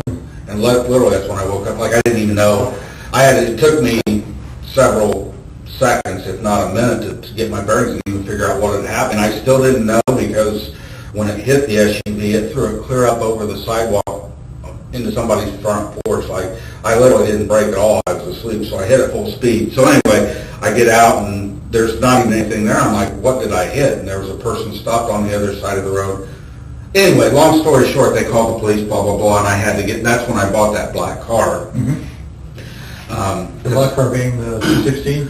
The one in the garage. Okay. Uh-huh. And so I got that car because I have to drive back and forth and want something that gets good gas mileage. So my point is, I was driving the black car, and then when I transferred and came back to Delphi, I didn't need the gas mileage anymore, and it was a nicer car, so I gave it to my wife. And from that time until just earlier this year, I drove the gray car and she drove the black car. Now, if I was going somewhere out of town, a lot of times I would use the black car, depending on how far we're going. The gray car was dependable, but it's just one of those where the longer, I guess, more recently, I started driving, if I was going to go to Lafayette or something for an appointment or whatever, I'd take the black car just because it's more dependable. And Yeah, she works at her. But anyway, yeah. And then during that time period, I drove the gray Ford 500, and she would drive the black car, had her little cat license plate and all that on it. And then when I got her van, the gray car pretty much had it, and it was either, I had that and a truck as well. I had a truck for, 3-4 years. I bought it used, and we didn't drive it hardly ever, and it was one of those where get rid of them while they're still worth something, so we traded them both in, and I got the van that she drives now, and then I went back to driving the black car. So I really like her. If I remember right, you said you had gone to Miami County to see your mom.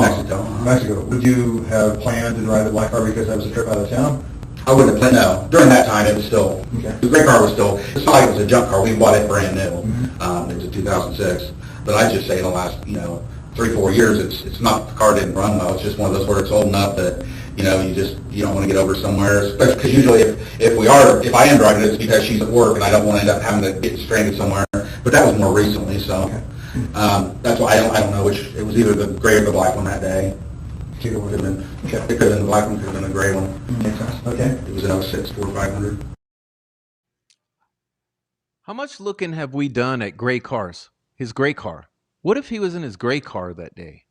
Because we know it's not his vehicle, or at least there's reason to believe it's not his vehicle on that harbor store footage. But maybe he wasn't even in the Ford Focus. Maybe he was in the gray car. So then, you get on the trails and you say you saw 3 girls. Where was it you saw the 3 girls? They were up around the trail. I mean, I didn't interact with them. It was up around the trailhead somewhere. So you helped her. Like when I say they were leaving, yeah. Okay. I'm assuming they were leaving, or they came from down where those cars parked and they were going to go back that way. I don't know. Okay. And then, did you see anybody else when you were out there? Anybody that stand there? Nobody that stood out, I guess. Okay. I mean, if I did see somebody, it didn't click with me. And of course, my memory was a lot better when I talked to him that day. I don't remember seeing, like I told him, there may have been somebody on the bridge or something when I was coming back through, but I didn't. The only ones that I really noticed seeing were the three girls. Okay. Because I was walking towards them, and I mean, they obviously stood out. And like I said, I remember it looked like an older girl with two younger girls. Okay. Just walking the trail. Okay. And I guess I just assumed that she was probably watching them or in charge of them or whatever. It was And kind of what I felt like. Okay. If you thought you saw somebody when you were coming back through from the bridge, where they were on the bridge? I don't really remember seeing anybody that day, but I don't know. So if I did see somebody else, they didn't jump out to me or anything else. I don't, like I said, it could have been people down around the cars, but I don't remember. I just remember seeing a couple cars parked over there. Mm-hmm. Like I said, Dan and SUV or something like that. Okay. And then when you got back to your car, was there any other cars when you got back to your car? I don't think so. Well, sedan and SUV at the Mears lot, okay? Check. I don't know, because I would have thought through that now. Okay. Would just been mine. Do you know where you went afterwards when you left there? I went home that day. I always watched the stock market and You know, trade the stocks a little that was bit. something else that they remember the officer recorded, something about the stock markets. Tell us about that. I just had a individual trading account Mhm. with it was Daytech originally, and I think it was TD Ameritrade. I trade stocks, try to get rich, lose money. Did that work for you? On and off it did actually, but no, it worked really terribly there for a while, and I don't even do it anymore. So Okay. it's just too much of a risk. So did you have a phone or a watch or something you were looking at the stock market on, or? I think so. I had a program on my phone to watch stocks. I don't remember exactly So you've been keeping track when of and it. how long I had it, but yeah, I had a program that I could, depending on the reception you had, of course. If you didn't have any reception, that wouldn't work. And Was it fairly good out there that day? And that's honestly, I think that's why I went home as quick as I did, because I wanted to get home and watch it on my computer with my stock tickers and all that stuff. Because I remember what I remember, that was like a hobby, I guess, for me, was watching the stock market and looking at charts and trying to predict what something's going to do and make money off of it. Yeah, that's way out of my league. Well, it was mine too. I just didn't realize it at the time. But. What were you wearing that day? I mean, you said you put on a jacket. You put on a jacket and Blue jeans, and I'm sure I put on a jacket because I think it was still fairly cool that day. I don't think it was super warm. I would have put on a jacket. I don't know. Remember what kind of jacket Probably you had back jeans. then? I mean, I've had Carhartt jackets over the years.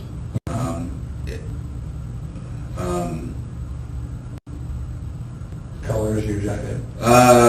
The one was blue, the one was black. Probably back then it would have been a black one. Had a hood built into it.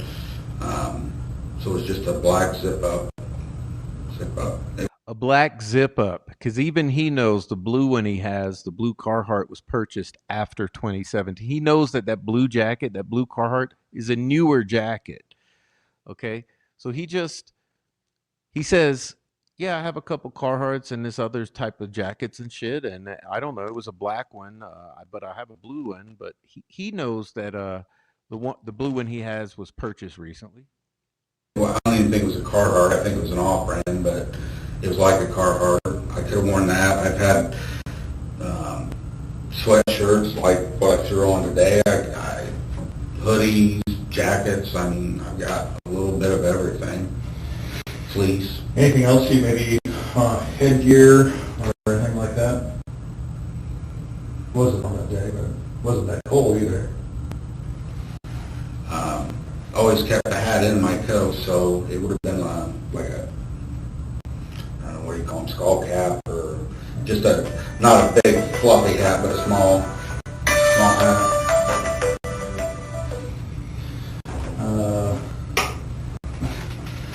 So,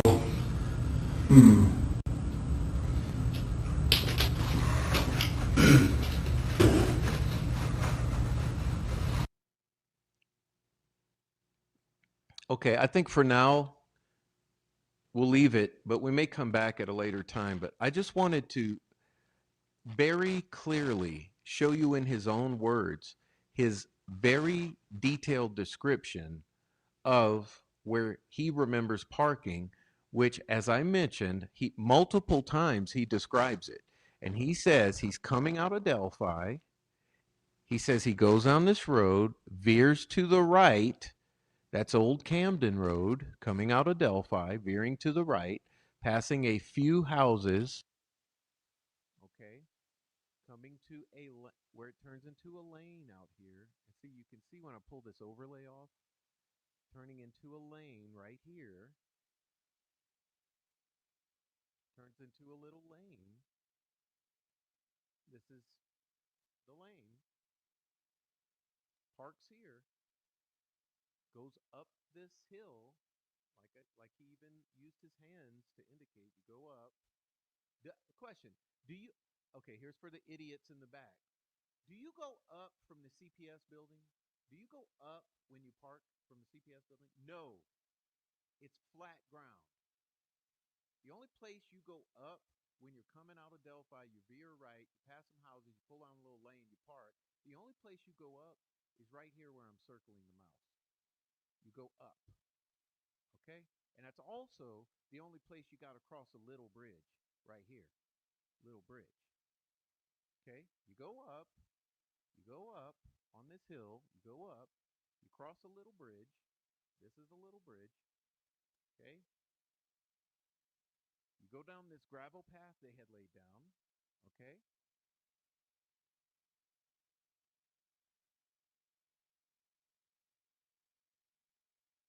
Then you cross Freedom Bridge. Two bridges. Little bridge, Freedom Bridge. Which means he didn't park at the CPS building. He didn't. Now, moving into part two.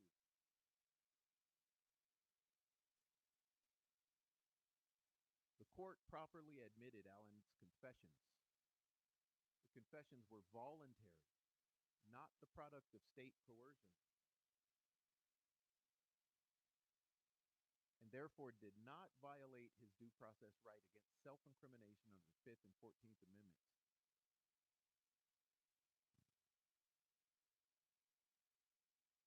Allen's confessions were voluntary. Both the federal and state constitutions prohibit the admission of involuntary confessions. Oh, they're admitting such.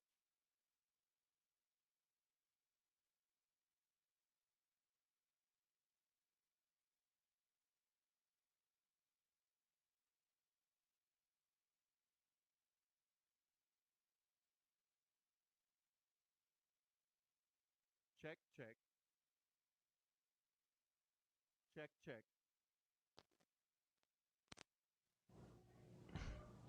Check 1, 2.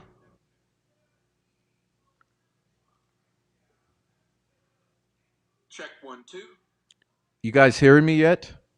Sorry about that. Okay. Let me know if it fails again. A confession is involuntary when a person's free will has been overborne by violence, threats, promises, or other improper influences. Coercive state action is a necessary predicate to a finding of involuntariness under the federal Constitution. The Constitution is not concerned with moral and psychological pressures to confess emanating from sources other than official coercion. This remains true even when a defendant suffers from mental illness. A defendant's mental state is not enough to render a confession involuntary in the absence of coercive police activity. Even an actively psychotic or delusional defendant can give a voluntary confession. Question: why did they include this quotation from Connolly, Pettiford v. State, and People v. Rhodes, even an actively psychotic or delusional defendant can give a voluntary confession. A defendant's mental condition is relevant to voluntariness inquiry only insofar as it renders the defendant more susceptible to police coercion. Coercive state action is absent in this case. None of the usual hallmarks of police coercion are present in this case, according to the police. Allen's confessions were entirely volunteered statements. They were not made in response to any law enforcement interrogation. Allen was not subjected to torture, beatings, or physical abuse by law enforcement. He was not threatened with harm or offered any promises in exchange for his confessions. The alleged coercive state action in this case rests solely on the conditions of Allen's confinement in the restricted housing unit. Both the conditions of Allen's confinement did not rise to the level, but the conditions of Allen's confinement did not rise to the level of coercive state action, rendering his confessions involuntary. While the conditions of an inmate's confinement prior to a confession may bear on the question of whether government conduct was coercive, the mere fact that a defendant was held in disciplinary segregation or solitary confinement prior to making a statement is not sufficient to constitute requisite coercion. Conditions of confinement rise to the level of psychological coercion or compulsion, rendering statements involuntary. Here's the key: only when they are so severe as to be intolerable circumstances that constitute outrageous conduct by the authorities. Describing an involuntary confession as one procured by some means revolting to the sense of justice. Holding conditions of confinement rendered confessions involuntary when for 2 weeks the defendant had been held naked in a small cell with no window, no bed or other furnishings, and no facilities except a hole in the ground serving as a toilet, fed only 12 ounces of pea and carrot soup and 8 ounces of water per day, and denied all contact with the outside world. The conditions the court deemed a shocking display of barbarism. Confession involuntary when defendant held incommunicado for 11 days in cold, unlighted, windowless cell where he was kept chained to a wall, fed bread and water, not allowed to bathe, and told he would remain there unless he confessed. The mentally ill pretrial detainee in that case was held for 2 months in a strip cell with no windows, no interior lights, no bunk, no floor covering, no toilet except for a hole in a concrete floor, was deprived of all clothes and given no bedding, was denied articles of personal hygiene, was given no opportunity for recreation outside of his cell during the entire 2 months, and he was not permitted to have any reading materials in his cell.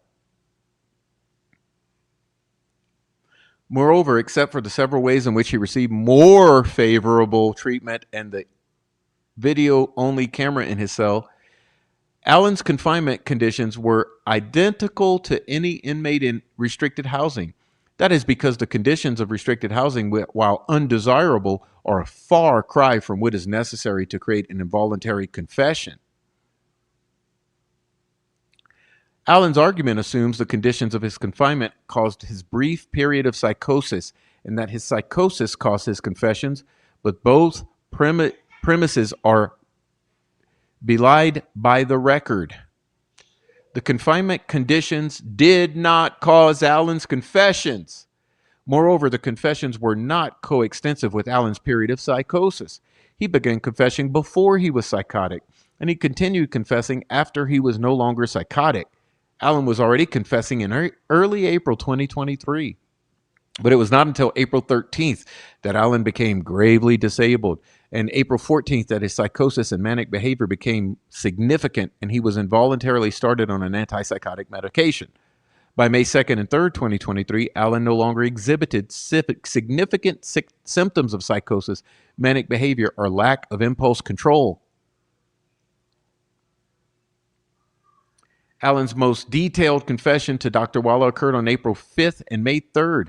Before and after his psychosis, his desire to confess was not correlated to either a change in his confinement conditions or the onset of psychosis.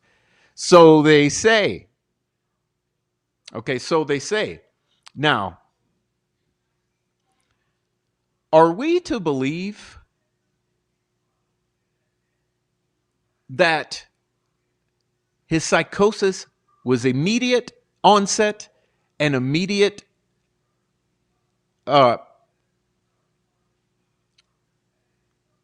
resolution? So are we to believe that he just suddenly one day before April 13th, he just suddenly on April 13th or 12th, he just suddenly all of a sudden became psychotic? And then within a week, he just suddenly became non-psychotic? Is that how mental illness works? I mean, hey, other than if you go pop a few pills or take some acid or eat a few mushrooms or whatever else, smoke some crack or meth or smoke some spice. In the absence of any access to something that would cause a temporary deep psychosis, such as some psychedelic or mind-altering substance, are we to believe that Alan just out of nowhere just popped psychotic and then out of nowhere it just lifted? And so therefore, there was no lead into this. There was no gradual descent into this deep psychosis, and there was no period that was required for him to regain his full mental capacity. Because this is what the appellate attorneys or the state here is trying to convince everyone. They're trying to convince you that he suddenly popped into psychosis on April 13th, and he suddenly came out of it days later. Totally clear-minded before, totally clear-minded after.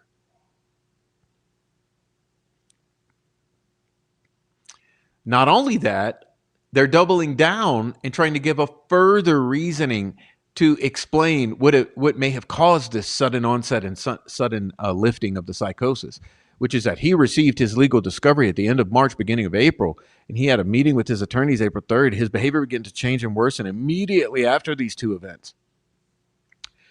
The discovery materials forced Alan to face the horrifying evidence of what he did to Abby and Libby, images and events he had been able to ignore and repress over the 5 years in which his guilt had gone undiscovered. He was also confronted by the realization that the state had sufficient evidence for a jury to convict him. Even if the court finds the confessions made during the period of psychosis between April 13th and May 1st to be involuntary, they were merely cumulative of the numerous admitted confessions made outside of the period, and the erroneous admission of cumulative evidence is harmless. So even if he was confessing during a period of psychosis, even if, don't worry, it was harmless. In addition to undermining any causal connection between the conditions of confinement and the confessions, the record also shows the state did not seek to exploit his mental state to induce a confession. The purpose of his placement was not exploitative. Alan was validly transferred to the DOC as a safekeeper and placed in a restricted housing cell out of concern for his own safety, both from other inmates and himself. Because he was a safekeeper, by the way, he was not subject to the DOC policy regarding placement length in restrictive housing, meaning even though it shouldn't have been more than 30 days, and even though it was a whole year beyond that, since he was a safekeeper being tortured and abused, the policy doesn't pertain to him. Yeah. That's what the state is arguing, that even though he received a year beyond the policy, far worse treatment than any fucking convicted inmate in Westville, even though, don't worry, it doesn't apply to him because he was a safekeeper. Is that not obscene? Is it not?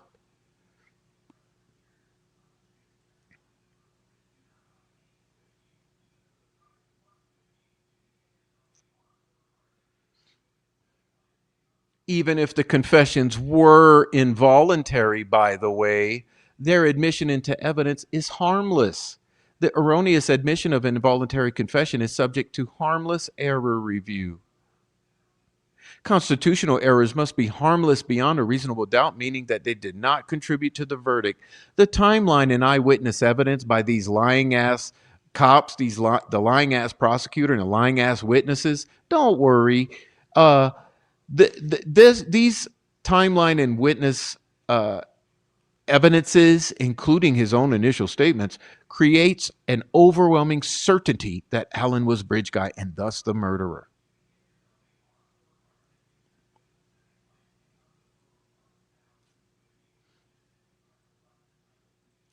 Okay, I want to show something else. Let's see.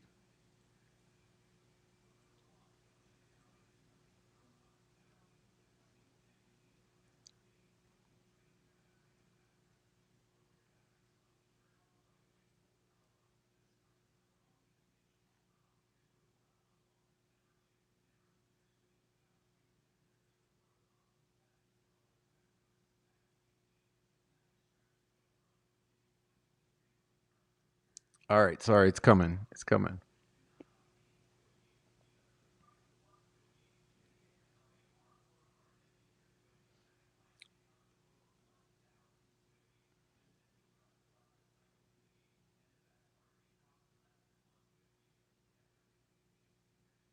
Well, I think it's coming. What the hell? It's taking forever here. Here we go. April 11th, 2023. Remember, when do they say this period of psychosis is happening? Exactly then. Exactly during this period. Okay, this is April 2023. Technically, it's dated April 11th, 2023. Exactly when this is happening. Dear Clerk of Courts, I am an inmate at Westville Correctional Facility in the same unit that Richard Allen is being housed in, awaiting trial. Richard Allen is being abused and mistreated along with other inmates in Westville Control Unit Restrictive Housing. There are corrupt officers, state actors, and ranking officers, state actors, calling Richard Allen a kid killer, teasing him that he has a visit from his family. Phone is ringing on his GTL tablet. Inmates in cells A102, Logan Osborne, A207, inmate Riley, inmate cell A2204 and A2205, threatening to kill Richard Allen and telling him to kill himself. And three inmates, these inmates have made comments in front of Warden John Gallipo, ranking officers and officers. The staff has recorded on camera these inmates making these threats and suggestions to kill himself and have done nothing to stop it. Okay, and then we're looking at another letter from November 23rd, 2023. I used to be in a cell just above defendant Richard Allen, and as soon as I started voicing my opinion and advocating abuse, mistreatment, and inhumane conditions of Richard Allen, myself and other inmates, back in April of 2023, and recording times and dates of incidents, the corrupt Westville Correctional Facility Warden John Gallipo, custody supervisor Chad Corinth, Westville Restrictive Housing Unit Captain Gary Lewis, and manager Mrs. Tracy Cornett retaliated on me approximately April 29th, 2023, and had me moved from APOD away from defendant Richard Allen. Then on May 4th, 2023, a corrupt Lieutenant Larry Crittenden places me on strip cell status and has corrupt Sergeant Robinson, sound familiar? Officer Garou and Officer Pleasant remove all of my property from my cell so I could not write or record dates and times of incidents, and went through my property and destroyed any incriminating dates and times that I had recorded.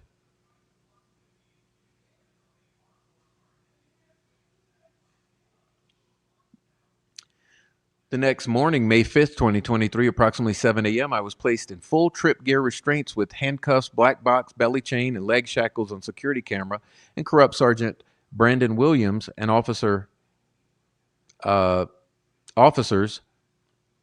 removed me from the holding cell to escort me back to my assigned cell in Restrictive Housing Unit B6202, and Sergeant Brandon Williams orders one of his corrupt officers to run my mattress and bedding through the urine on the floor of the cell. I was left in the cell overnight with no running water or toilet.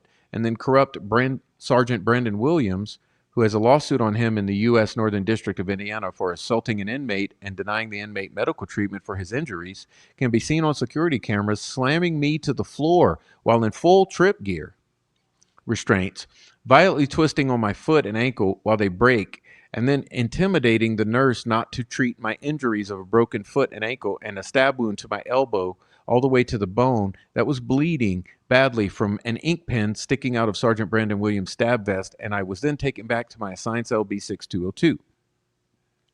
Then at approximately 10:45 a.m., corrupt Sergeant Brandon Williams returns to my cell, and with no verbal command to come to the cell door and no video camera recording, Sergeant Brandon Williams opens the handcuff port door and the cell door and sprays me with OC pepper spray while I was lying in bed suffering from my injuries earlier that morning. Then the corrupt Sergeant Brandon Williams leaves me in a cell asphyxiating for air for approximately 10 minutes before removing me from the cell. Sergeant Brandon Williams, former officer, and now Sergeant Mott, Officer Clemens, and an unknown officer takes me out of view of security cameras in the hallway, and Officer Quentin Davis tells Sergeant Brandon Williams to hold me up while Officer Quentin Davis violently punches me in the ribs and stomach, breaking my ribs, and former officer and Sergeant Mott need me in the face while corrupt Westville Correctional Facility warden John Gallipo, mental health doctor Dr. Monica Walla, and Ms. Bourne watched the beatdown. Note, Officer Quentin Davis also has a federal lawsuit on him for assaulting an inmate and denying him medical treatment for his injuries. In May of 2023, right after the excessive use of force assault with bodily injury, Attorney Brad Rossi, the attorney for Richard Allen, requested an interview with me concerning the poor treatment of Richard Allen and inmates at Westville Restrictive Housing Unit. An inhumane and in human rights violation and civil rights violations, and someone at either Indiana DOC Central Office or Westville Correctional Facility, John Gallipo, denied that interview because they did not want Attorney Bradley A. Rossi to see and record my injuries that they were trying to cover up. I remained in a cell for over a month suffering from my injuries before I received medical treatment after being taken off strip cell and receiving my property back and contacting the state of Indiana Governor's Office of Ombudsman Bureau, who contacted the IDOC Office of Investigations and Intelligence, who then got me medical treatment for only my broken foot and ankle, where x-rays confirmed they were broken. Note, while being interviewed by Bradley A. Rossi, on August 4, 2023, a corrupt Sergeant Dahlia went to my cell, B6202, and took all of the incriminating notes and times of incidents that I had recorded. There needs to be a disbanding of the corrupt IDOC Office of Investigation and Intelligence and state and federal investigations into the corruption going on and the inhumane conditions, human and civil rights violations due to the constant staff and officer shortages going on in all IDOC facilities that are creating unsafe and dangerous prison environments or conditions. On November 8, 2023, an inmate at Westville Correctional Facility was murdered. Approximately in June 2023, an inmate died of starvation in Westville Restrictive Housing Unit. Inmates have died of suicide in IDOC facilities due to this corruption. Westville Restrictive Housing Unit custody staff say they are about inmates' quality of life, but I haven't had a shower since October 2nd, 2023. Remember, this is November 23rd. And there's other inmates that haven't showered longer than I, because inmates do not want to shower when officers are leaving inmates locked in a tiny triangle shower for hours with no place to sit down and having to stand because of short-staffed officers. The corrupt Westville Correctional Facility warden John Gallipo does not allow the Christian Amish church group Christmas Behind Bars to pass out Christmas sacks to inmates because the warden John Gallipo is a leader here of a pagan white nationalist group called Odin. The corrupt staff and officers here at Westville Correctional Facility and other Indiana DOC facility wear Odin and Punisher patches on their uniforms and stab vests. The corrupt staff and officers that wear the Punisher patches is a group of good old boys who assault, torture, abuse, mistreat inmates. I am submitting an IDOC grievance to the IDOC Office of Investigation and Intelligence concerning the Odin and Punisher patches, and the grievance, I submitted one, and the grievances never got processed due to this corruption. When I was in a cell just above defendant Richard Allen, I witnessed officers taunting him, calling him a baby killer, a kid killer, and deliberately slamming the shower door next to Richard Allen's cell to either wake him up or just to annoy Richard Allen. I also witnessed other abuse and mistreatment to Richard Allen. There are dozens of lawsuits on staff and officers at Westville Restrictive Housing Unit in the U.S. Northern District Court of Indiana that clearly show a pattern of assault, torture, abuse, and mistreatment on inmates by corrupt staff and officers. The Indiana Department of Correction seems to put their corrupt staff and officers in their restrictive housing units who cause assault, torture, abuse, and mistreatment to inmates. Respectfully submitted, sincerely, Robert Baston, November 23rd, 2023.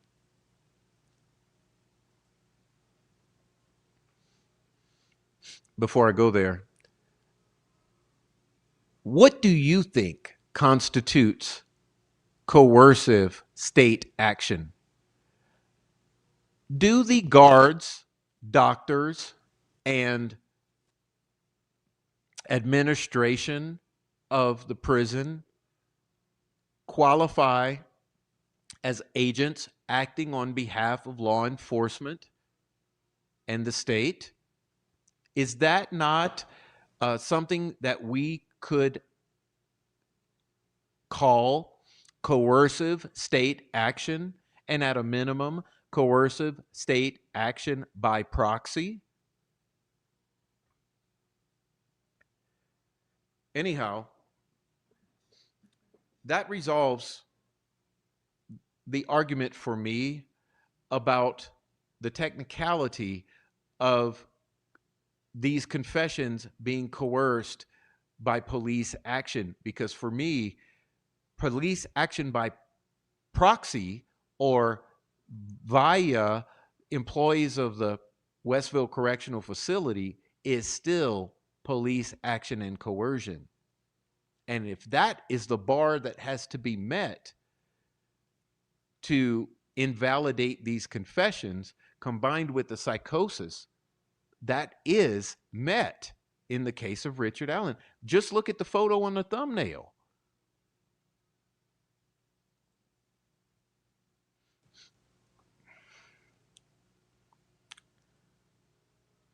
Here's what Richard Allen's appellate attorneys have to say about this. When Richard Allen entered Westville, he received a D mental health code, the second most severe, entitling him to one out-of-cell psychologist visit weekly. Allen was shackled and confined in a 3-by-3-foot cage for these visits, separating him from the psychologist. Allen had no face-to-face interaction unless shackled or separated by bars. He was restrained with leg irons, handcuffs, a belly chain on a lead, and a shock vest. Other Westville inmates in general population lived in dorms, played games, ate together, watched TV, moved freely.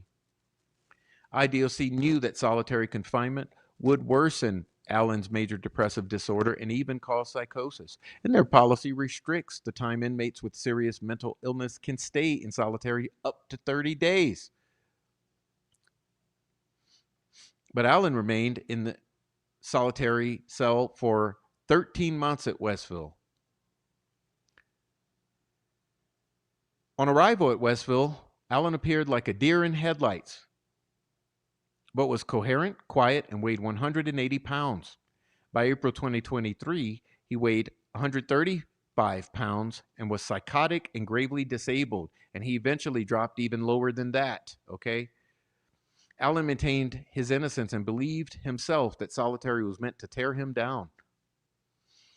He told Dr. Monakawala that he felt like a broken man after 2 fucking weeks.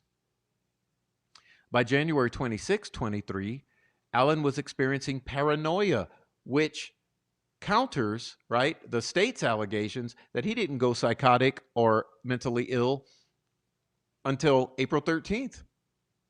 He refused meals, became nonsensical, spoke of old Bear Claw hypnotizing him and acting like he was from medieval times. He ripped his legal mail, washed his face in the toilet, and drank toilet water. He stuck a spork into his genitalia and covered himself in feces, spit, and vomit.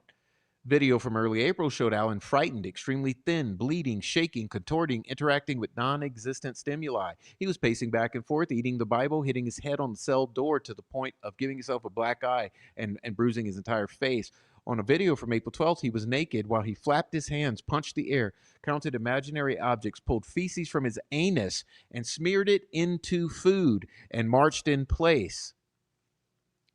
By April 13th, Alan's health had become dire. IDOC psychiatrist Dr. Martin saw him naked, covered in feces with brown fluid emanating from his mouth from eating it. Dr. Martin found him very psychotic, hallucinating, and incompetent to consent to treatment. By the next day, April 14th, IDOC ordered involuntary medication and found him gravely disabled, a working diagnosis of MDD, major depressive disorder with psychosis. He had lost an abnormal amount of weight. Remember, 180 to 120, okay, and was not sleeping. Haldol produced minimal improvement. He continued to speak in loose associations about things like nuclear war, poisoning, dying, losing reality, cryogenic eyeballs, and not remembering confessions he had already given. He also continued to play with his feces. After letting Alan sit in his feces for 2 hours on April 23rd, he was removed from his cell and given a shower. Alan's symptoms continued through May, okay? This period is the period when he's confessing. Keep that in mind, everyone out there who's listening. This is the month during which he's confessing.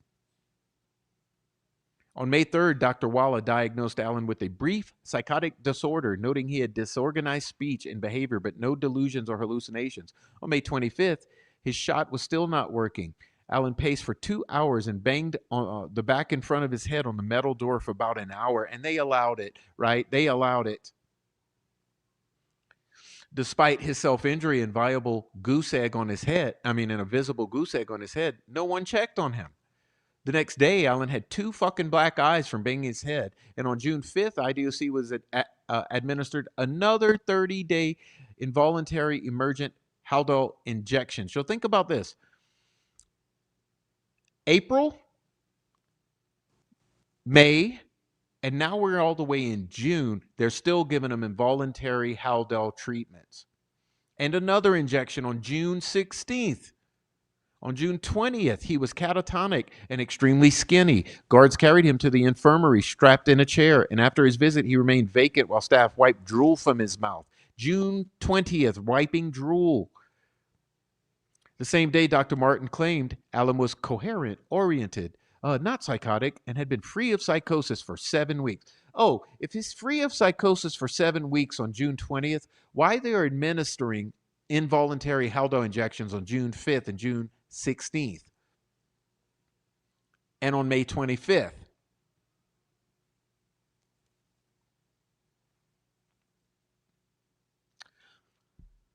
On May 18th, Alan banged his head against his cell door to the point he had a gash, okay? This is the day after he confessed to his mother that he killed the girls. On June 5th and 11th, remember, they're medicating him on June 5th and June 20th.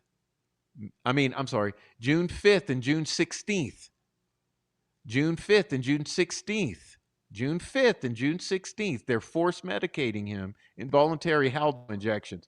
On June 5th and June 11th, which is sandwiched by these injections, Alan told his wife he did it, but he has lost his mind. He's probably going to kill himself, feels like he's already in hell, and doesn't understand what's happening.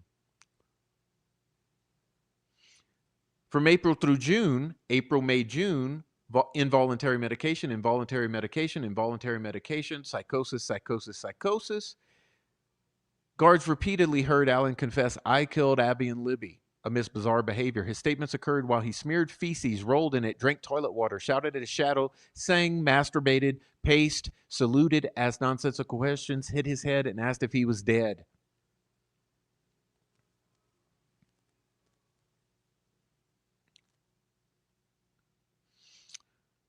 On April 5th, Alan's emotions shifted rapidly. He questioned whether he was God.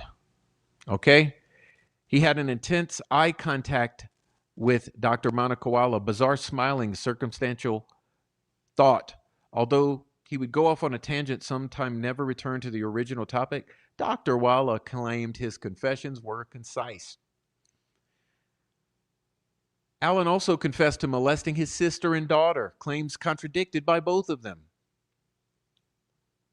2 days later, Alan asked Dr. Wala, "Did I confess?" On May 2nd, Alan was very tangential, repeating himself and jumping between topics. I killed Abby Willie. I kill Abby and Libby.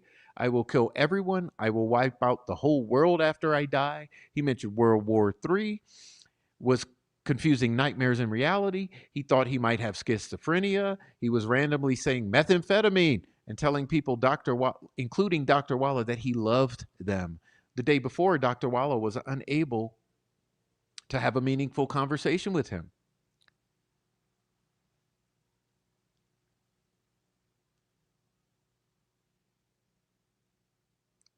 On May 10th, he told his wife, "I did this. I killed Abby and Libby," while also insisting he was losing his mind. He continued believing he was dead, that the world would blow up if he fell asleep, that the water was poison, and that he was reliving the same day every day, Groundhog Day. Dr. Walla listened to podcasts about Alan 3 hours a day while commuting to and from work and forcibly medicating Richard Allen. Before Allen was arrested, she researched a suspect on IDOC's database, probably unethically. After she treated Allen, she posted on social media all about his case.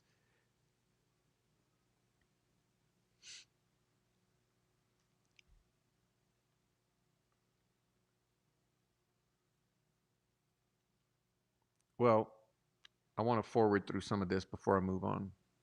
The prosecutor argued that the jury should believe Allen's confessions despite his psychosis, relying on the opinions of Dr. Walla, the guards, and Trooper Harshman. The prosecutor claimed his confessions were logical and organized, the product of free will and his newly found religion. Almost every single guard testified that Allen's bizarre behavior was orchestrated and not the product of mental illness. Why were they allowed to say that? Are they mental health experts? One guard said he knew Allen was truthful because of the look in his eye. Inmates commonly claimed that inmates commonly smear or eat feces as a tool for attention. None are mental health professionals or knew Allen's mental health code. Each time that Allen confessed to Dr. Walla, she said he was not delusional, not psychotic, and not hallucinating. Although Allen expressed confusion and memory gaps, she suspected he was feigning or acting bizarrely. On cross, she admitted she may have been wrong and Allen may have been genuine. With hindsight, she was on the fence. Okay? Now, the trial court made proper evidentiary rulings, says the state. The trial court's evidentiary rulings were correct and did not deprive Allen of his right to present a defense. Trial judges are better at making evidentiary calls than appellate judges. Therefore, trial courts are given wide deference in this area. Again, this is gaslighting. In other words, I've said this. Are they trying to say here that there's never a case for an appeal in terms of evidentiary ruling? Because it sure does seem like here that they're trying to lay the groundwork to say that trial court judges never err. Check, check. Check, check. Check, check, check. Okay, give me a moment, please.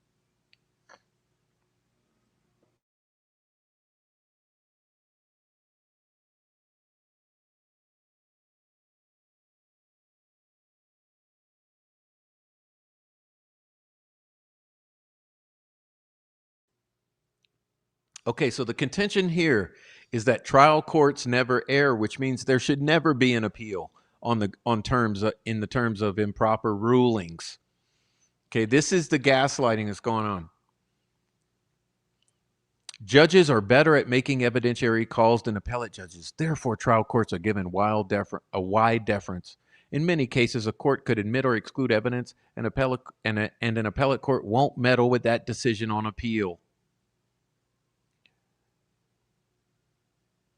An erroneous evidentiary ruling anyway is harmless if given all the evidence in the case. The error's probable impact does not undermine confidence in the outcome. Federal constitutional errors must be harmless beyond a reasonable doubt, meaning that they did not contribute to the verdict. Do you see what I'm saying here? The games that are being played, the semantics. Any of the alleged errors, individually or collectively, are harmless given the powerful independent evidence of guilt. Question. As you can see, the statement here is any of these alleged errors are harmless given powerful independent evidence of guilt. Guilt. Powerful independent evidence of guilt. What is that powerful independent evidence of guilt? I'll wait.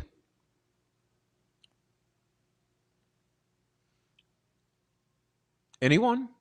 What is a powerful, independent evidence of guilt?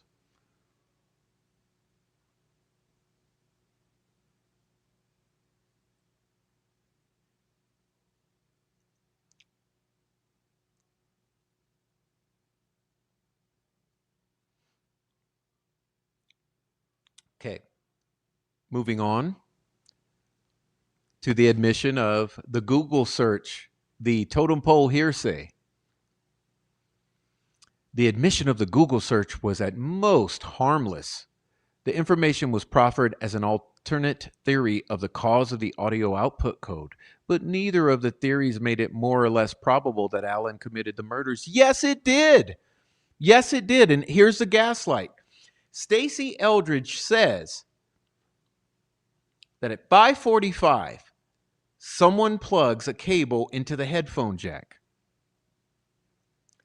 She also says at 10:32 p.m., someone removes that cable that was plugged into the headphone jack. 5:45 p.m., 10:32 p.m., the phone is being manipulated. Does that theory not make it less probable that Allen committed the murders? I mean, is this just lies? This is just logical fallacy and lie. As a matter of fact, I believe that's the entire reason that Baldwin and Rozzi rested early. I think that they thought that former FBI digital forensic analyst claiming that headphone jack was manipulated at 5:45 p.m. and 10:32 p.m. was so devastating to the state's case that they had it in the bag. So the fact, if it is true that someone plugged the headphone jack in and then pulled it out later at 10:32 p.m., that means people, or at least someone, was at the crime scene manipulating the victim's phone at 5:45 and 10:32, which are the hours after Richard Allen is nowhere to be found. That would be a theory or a fact or facts that make it less probable that Allen committed the murder. So what the hell is with this sentence at the bottom? It's unbelievable.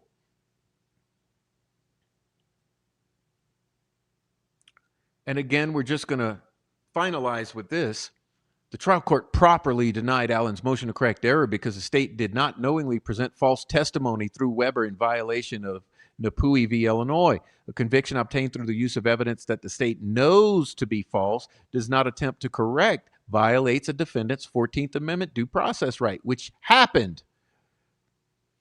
To make a claim under NAPUI, the defendant must establish that there was false testimony. The government knew or should have known it was false, and there is reasonable likelihood that the false testimony affected the judgment of the fact finder. Allen failed to show the state presented false testimony through Weber.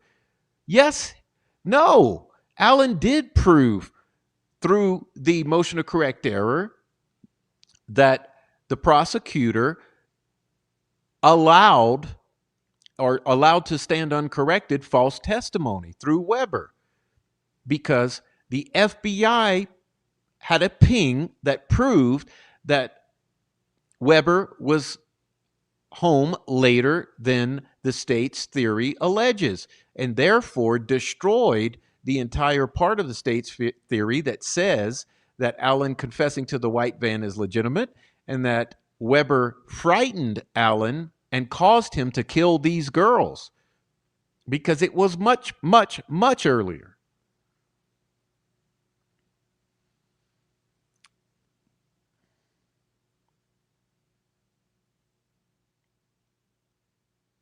Just a minute. I think let's see. Here we go. I'm going to skip over Dr. Perlmutter's information because we're already past that. In summary, the unconstitutional search, the trial court committed reversible error by admitting evidence seized under an unconstitutional warrant denying Allen a Franks, altering witness descriptions to connect Allen to Bridge Guy, misrepresenting that Allen admitted he wore a blue Carhartt like Bridge Guy, misrepresented blue Carhartt didn't exist in 2017 in Allen's possession. These misrepresentations and omissions misled Judge Diener into believing multiple witnesses saw Allen and his car, when in fact they described someone else or someone's else and a different car or cars. Once the affidavit is corrected, there's no probable cause. On the confinement, Allen's confessions were involuntary, the product of grave mental disability caused by 13 months of maximum security pretrial solitary confinement, which exceeds IDOC policy, caused psychosis, paranoia, confusion, while the state actors were indifferent to his deterioration. Federal due process and Indiana's protections against unnecessary rigor, and the error was not harmless, requiring suppression.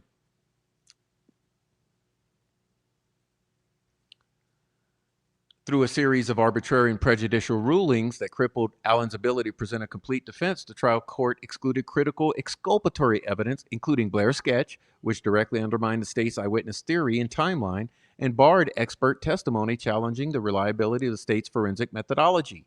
It permitted inadmissible hearsay to rehabilitate the prosecution's timeline, blocked Allen from presenting evidence that showed the circumstances that led to his confession, and impeached their credibility, including the audio depicting his deteriorated mental state.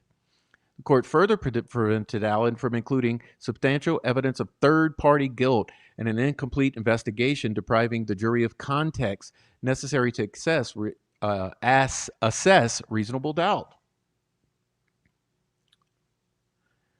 These errors violated Allen's 14th and 6th Amendment rights and created a fundamentally one-sided proceeding, and a new trial is constitutionally required to restore integrity of the process.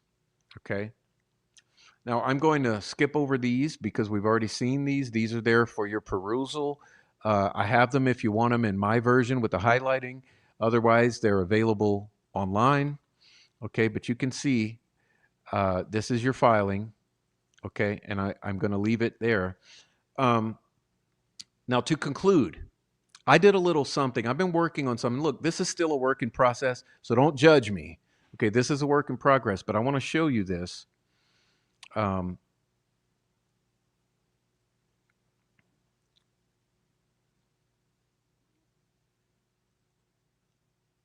This is something I'm piecing together, and this is a draft copy here. Let's see. Okay, so to conclude, I want to go through this with you guys, if you don't mind. Just humor me for a moment. It's not very long.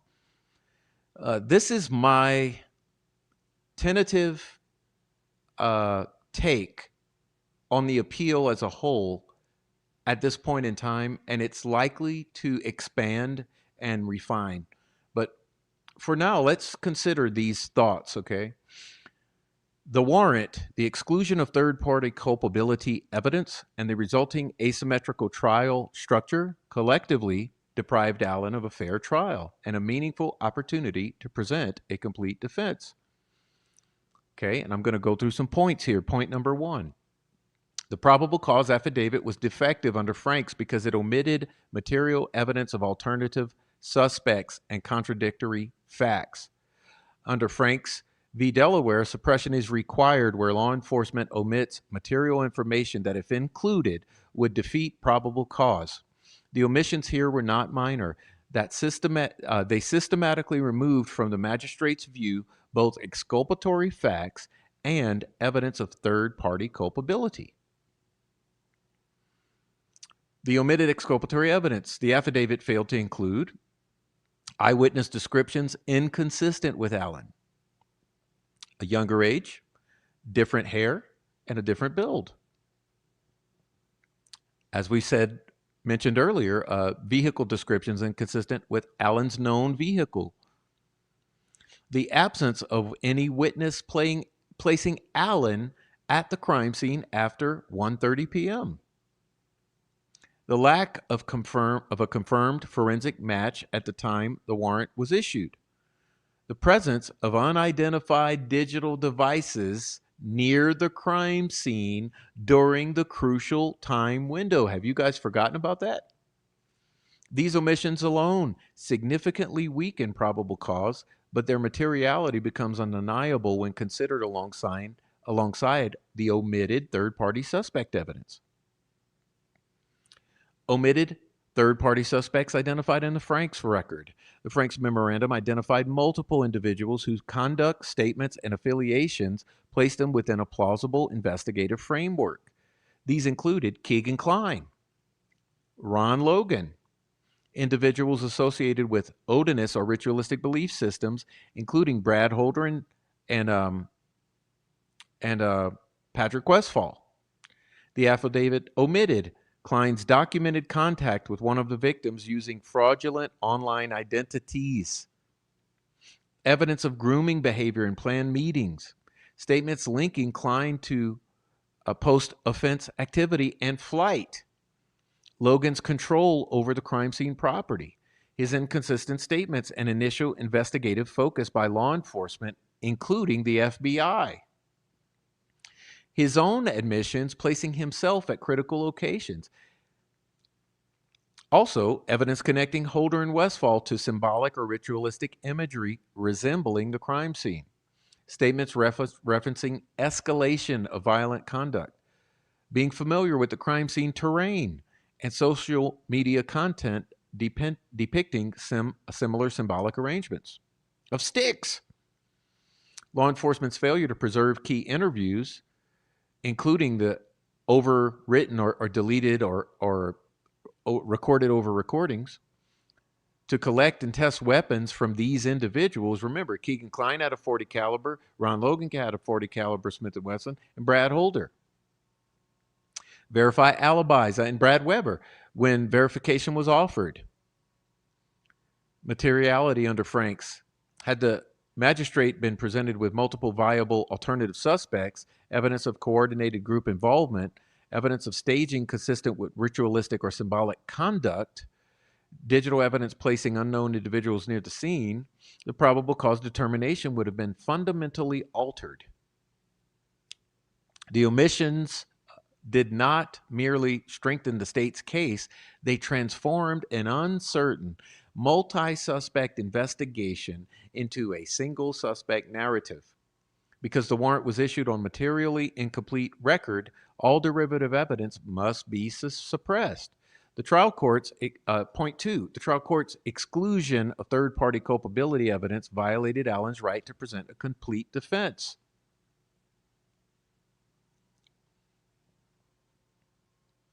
The Constitution guarantees a defendant the right to present evidence that another person committed the crime. Here, the trial court excluded or severely limited evidence relating to all major third-party suspects identified in the Franks record. Keegan-Klein, direct victim contact and predatory conduct. Evidence concerning Keegan-Klein established direct communication with a victim using deceptive online identities, grooming behavior, and an intent to meet at that place at that time on that day. Statements indicating knowledge of events surrounding the crime. Post-offense conduct suggesting consciousness of guilt, including travel and disposal of materials. Remember, disposal of phones, disposal of weapon. This evidence was not speculative. It placed Klein in direct proximity to the victims' lives and created a clear alternative pathway to the crime. Ron Logan. Evidence concerning Ron Logan included ownership and control of the land or property where the victims were found, inconsistent statements and early investigative suspicion, statements as relayed by Reese Davis, placing Logan at key moments, if not ultimately charged. Logan's role was central enough that excluding him from the defense's narrative deprived the jury of critical context. C. Holder and Westfall's ritualistic and associational evidence. Evidence concerning Holder and Westfall included social media imagery depicting symbolic arrangements similar to those observed at the crime scene, statements referencing escalation from animal to human sacrifice, them being familiar with the crime scene, religious or ideological frameworks consistent with symbolic staging. Additionally, Holder possessed a fire alarm that was never collected or tested. His interview was recorded and lost.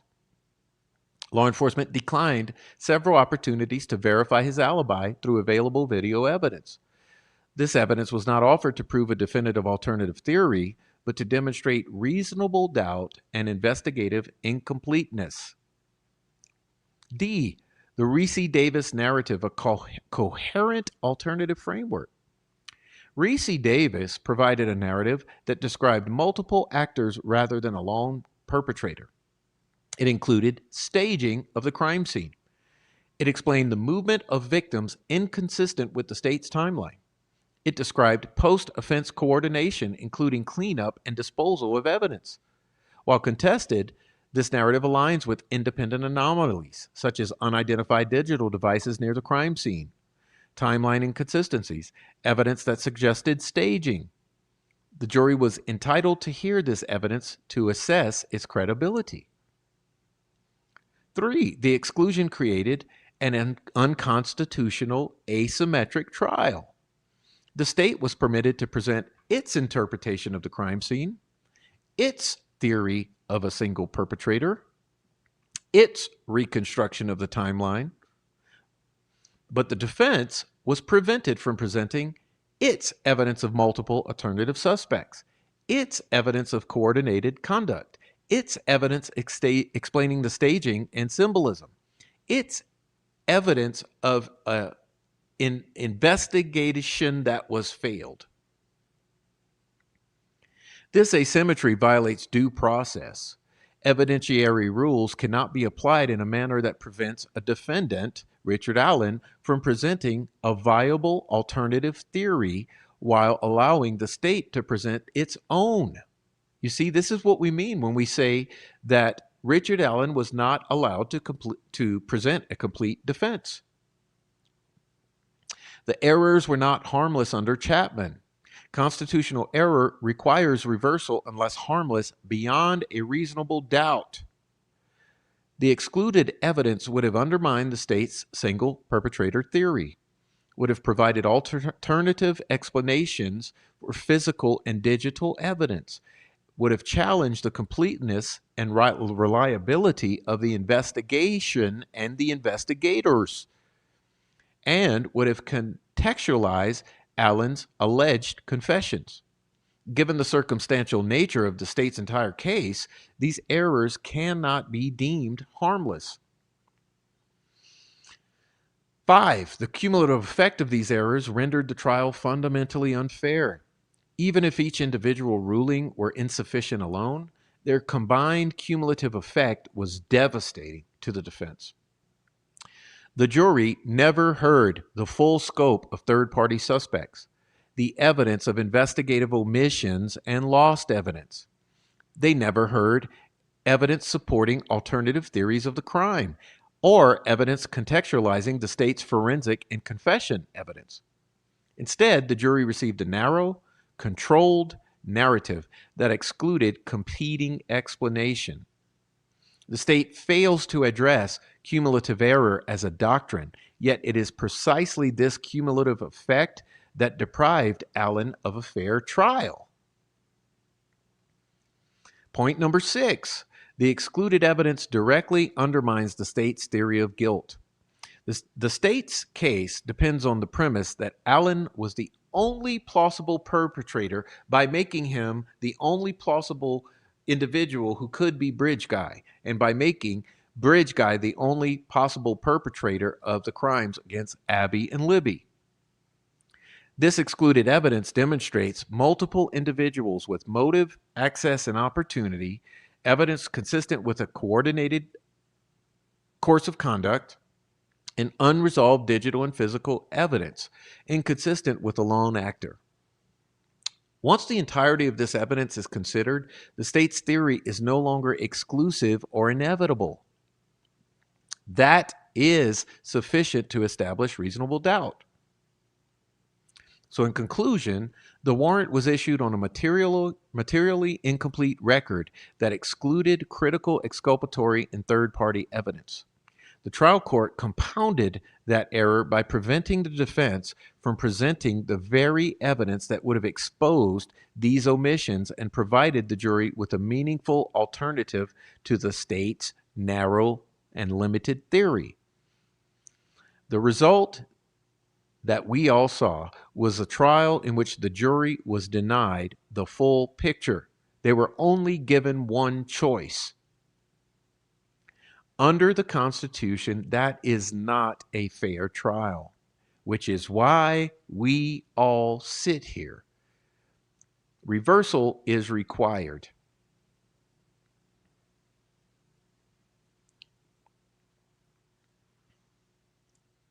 And that, ladies and gentlemen, is my initial takeaway of the entirety of the trial of Richard Allen and the appellate arguments. And as I said, there's more refinement that will come to these thoughts. But at a minimum, I think that that's what all has us here, is that we all feel and see that there is something that is just not right with this. This jury was not given enough information to be able to make a reasonable, thoughtful consideration or decision. The defense was so handicapped by all the extreme limitations placed on them that there was no opportunity to give the jury the bigger picture to consider and a more broad view of all of this so that they could reasonably deliberate the likelihood of Richard Allen's innocence or guilt. And because of that, you saw the conviction of Richard Allen. And that's not a country we want to live in.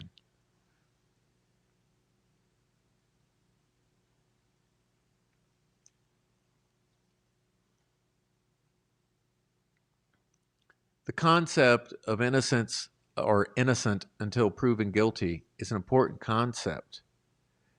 It's one upon which our justice system is founded. The Constitution being that which we adhere to and which everything revolves around. And in this case, what we've seen is a throwback to the Dark Ages, to medieval times, to a world in which you can grab an individual, throw him into the dungeon, into the torture chamber, and exercise torture until the desired outcome is achieved. In modern times, we call that waterboarding. Richard Allen himself called Westville Guantanamo Bay, which I think is a fitting analogy. We are dealing with Guantanamo Bay, Indiana. Without these alleged confessions, the state would have never achieved a conviction of Richard Allen because the evidence was so flimsy, the case was so thin, and the theory was so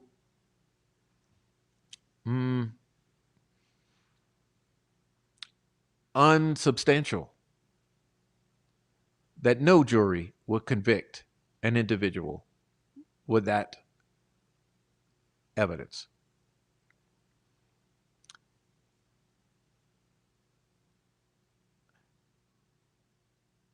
But by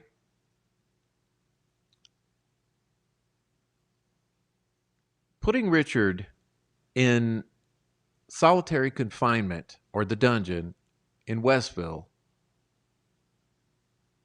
under the guise of safekeeping, they ensured the likelihood of a conviction.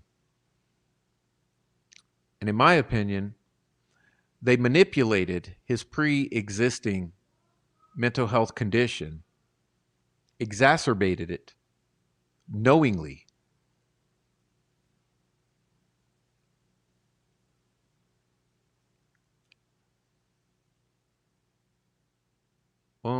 How would I say?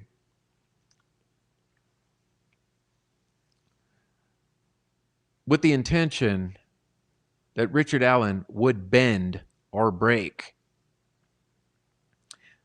And that is something that should happen to no one, especially in the country that we all love, that we call the United States, a country that is in many ways the envy of the world,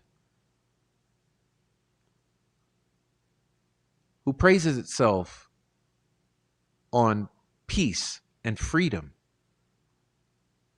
And with freedom comes responsibility.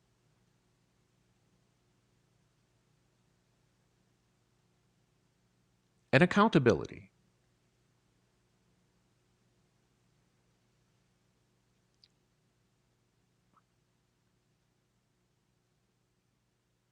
It's my opinion that the only way to preserve the concept of freedom and accountability in this case is to overturn the conviction of Richard Allen. And if you're someone who believes that he was involved in this crime, well, you should want that fact to be proven to you. And if you're someone who believes in Richard Allen's innocence and his non-involvement in this crime, we should also want a fair and substantial trial and a presenting of evidence to prove his innocence.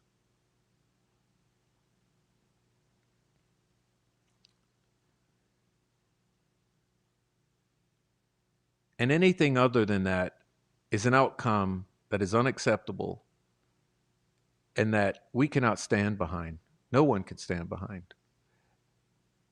And I would plead with those who do stand behind this, and I'd ask you to place yourself in those shoes and review the content that we discussed tonight and this trial in its entirety and the lead up and all that's out there. And ask yourself, would this be okay if it were me? And I'm sure that anyone well-informed giving that consideration would truly land on the side of absolutely not.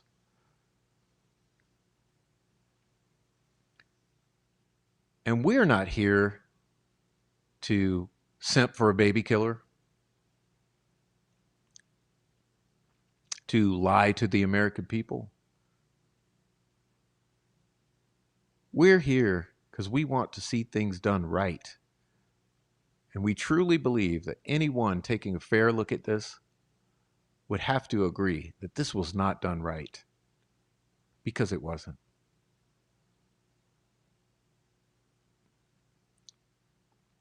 And I love you all, and I truly hope that you heard me tonight,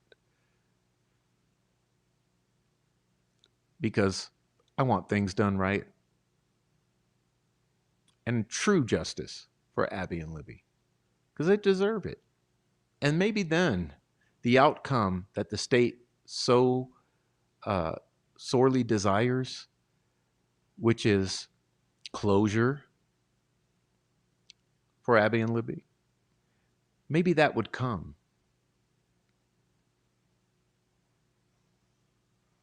But it's hard to get closure in a situation such as this one,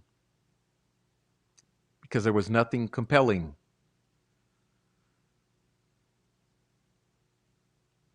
All you've done is cause more questions than answers, more doubt than confidence, more suspicion than belief.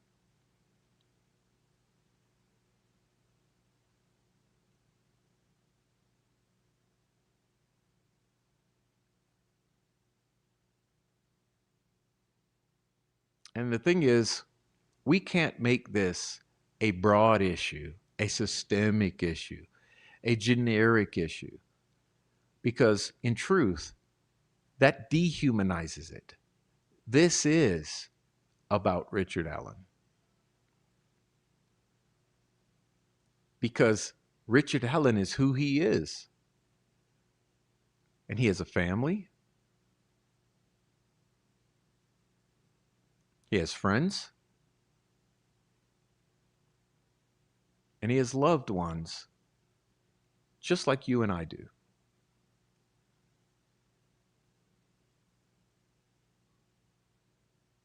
And I've oscillated so many times, I've gone between, is this about Richard Allen or is this about the concept? But it's about both. As we've said, because if they can do it to Richard Allen, they can do it to you. And that's unacceptable. So please, guys, love on your loved ones and speak your truths, because you are here and you're one of a kind, and you can speak your truth and your voice matters. And so with that, I want to thank you all for being here, and especially thank everyone in the chat on this live stream who've participated in the discussion. And I welcome all of you to join our broader discussion in all of the comment sections and on Facebook and on Twitter and everywhere that we discuss this. Join us, support us, and also support the others who are speaking truth, regardless of the topic. And those of you new here, please join the comment section down below. I'd love to hear from you. If you check out the link tree or the About Me section here on YouTube, you can clearly and easily find my contact information. I'd love to hear from you. I'd love to hear from everyone. And I truly appreciate you. Okay, so please hit the like on the way out if you haven't already. And let the people in your life know about this case, because this is an important case. And with that being said, I want to thank you all and truly appreciate you, okay? So on the way out, I'll say hello to everybody, and I'll see you another time. Okay, God bless, And God bless Libby and Abby. Thank you, author, Vicarious Vigilante, Nicole Watt, Deb, Quadaxel Mimi, Silence Woman, at Venue 03, Martha Hendricks, Mustang, Oh Hey Christina, Court of Public Opinion, Nicole Watt, I said hi, but thank you for the super chat. Also, thank everyone who super chatted. I'll send you a thanks in a moment. Let's see. Just James. Deb, my amazing, wonderful mod. Goose's Gammy, Criminal Society, KB, Sunflower Lola.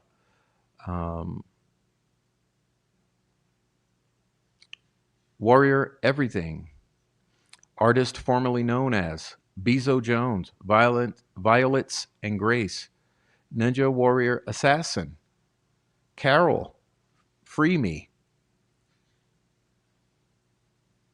Swade Smith, Monday,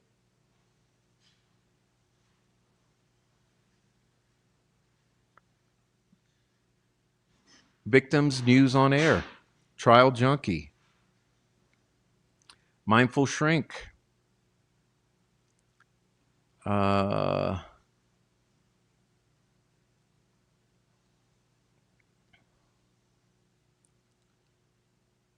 Heavy Metal Rehab, Miss K, Sarah Maltus.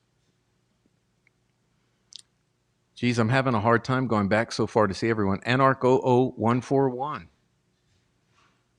All right. Also, Christopher 88A. Dennis McKean.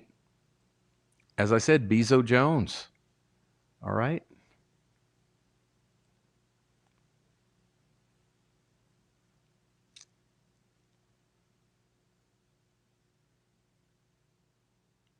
And I think that's it. So God bless you all. I was so glad to see all my friends in here. Thanks for being here. Appreciate seeing y'all. And we're out of here, y'all. So hide your kids, hide your wife. They killing everybody out here.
so patient, I'm going places, can't fake it. My heart is so cold, my energy is contagious. All the pain, I can't take it. I'm staying grounded and graceful, cause I know everything that I've been through only made me count my blessings daily. Yeah, they've been acting shady, but I don't take it personal. The memories fading, I'm enjoying the moment. I've been smelling the roses, taking time to reflect, stepping back, the truth unfolding, unfolding. Got nothing to prove, cause I'm about to blow. I've been in the booth, speaking through my soul. You know that I'm true, either way it go, either way it goes. I cannot turn close, staying on the low. I've been protecting my soul. If your intentions are not pure, I can't let you get too close, cause I'm vibrating high. Ain't got time for your ego, these niggas quit to turn their back. Acting like the amigos, they never cared in the shows. Wasn't with you at your lows, assuming that you gonna fold. But baby, I've been growing ever since I let you go. And I've been doing better, and I know that hurts to know. Hurts to know. Only good vibes around me, and that's for sure. Only good vibes, good vibes. Good vibes, good vibes. Only need good vibes, good vibes. Good vibes, good vibes. Only need good vibes. Can't lie. Only need good vibes, good vibes. Good vibes, good vibes. You see me searching for my inner peace. I've been learning more about myself and my purpose. Truth always comes to the surface. Was hurting, but I had to heal. Releasing all the pain that I always held. Been going through some changes, I'll make it still. Protecting my soul to keep it real. Only need good vibes, good vibes. Good vibes, good vibes. Only need good vibes, good vibes. Good vibes. This stuff's coming to a close. There are more than one person involved in this case. It's not just Richard Allen. There's several others, and we've all seen them on TV and been interviewed and spoken about way back in the beginning. Law enforcement has known about these people, but they have to methodically build a case.